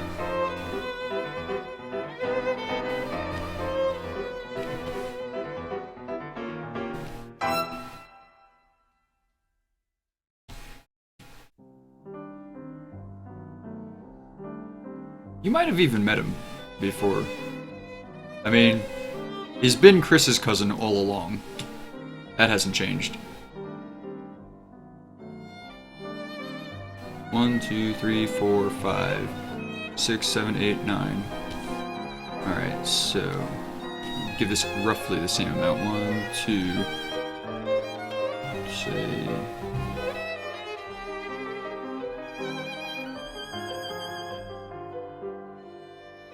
I mean, they don't have to be the same amount because this is like cut stone.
Make a sexy cowboy, butt chin and all. Yeah.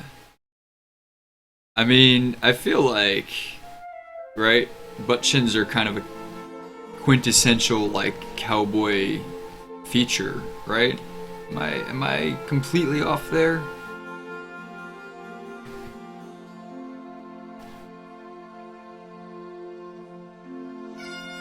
I reckon if I didn't have a butt chin, I'd have to change professions.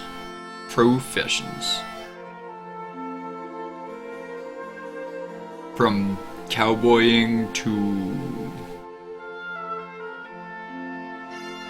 If I were not a cowboy, I wonder what I'd be. I would be a fireman. Jump lady, ooh, splat. Oh no, that's a weird camp song. I'm not gonna go there.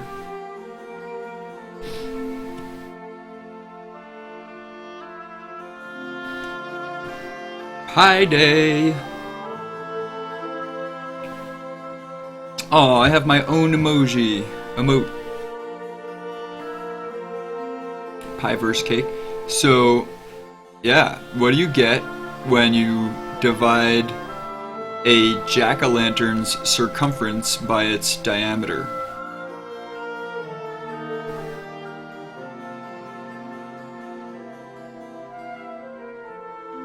Pumpkin pie!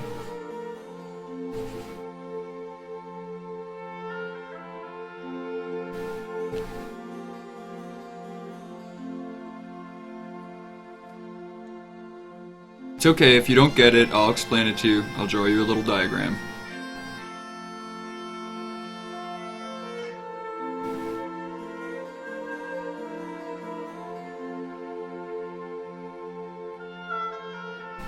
That was crass, Jayel. Why would you be so crass?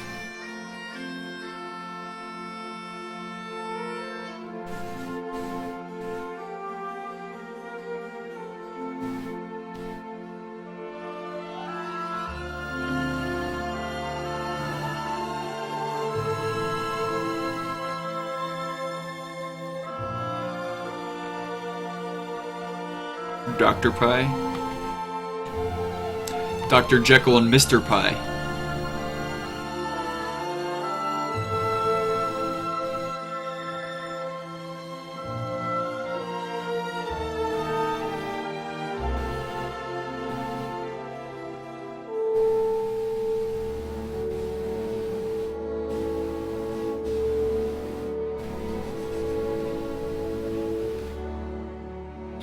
Oh, now. Get along, little doggy.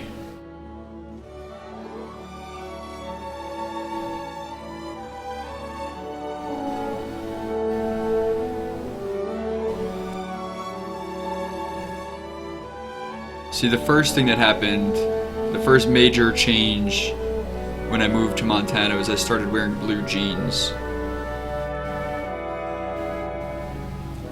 Adult Earth Human blue denim jean pants, as I like to call them. And that was pretty Montana for me. I was like, man, I am wearing blue jeans. I am Montana as fuck. But then, like, it, you know, I started to get used to it, so the effect wore off.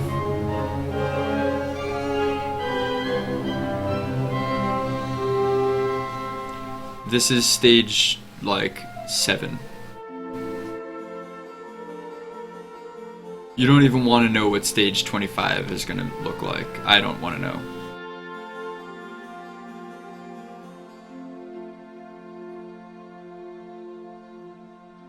Mitch is a big fan of the adult human blue denim jean pants comment. Awesome. I said that just for Mitch.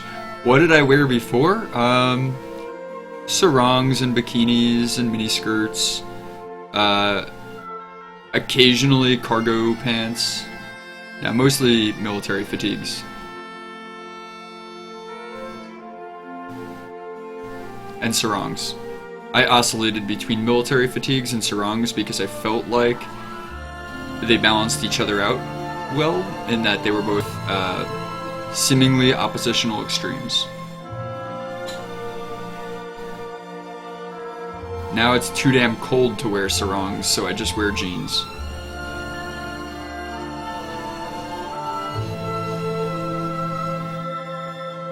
Knew it, you were hoping for it. Come on.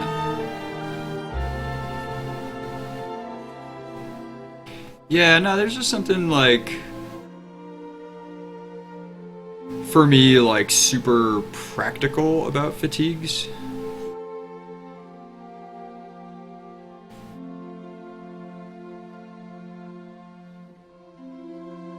Jeggings. That I have no comment on. So there. No, I've actually never worn jeggings. I prefer to have room for breathing.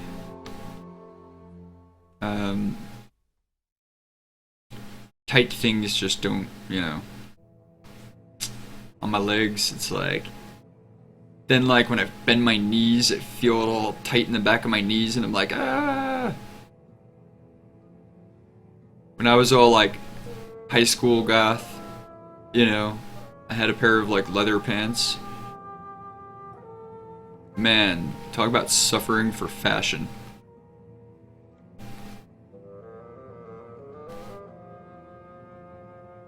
They were pretty cool, though. I'd probably still wear them for funsies if I still had them intact.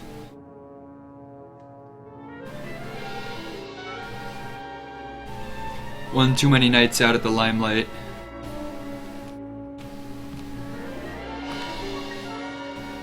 Nothing survives that. Nothing.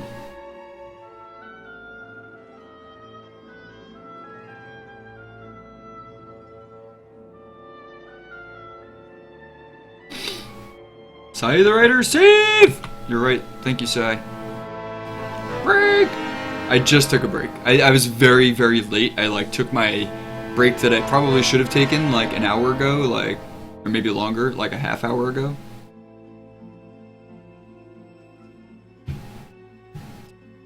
Ads is worn out, huh?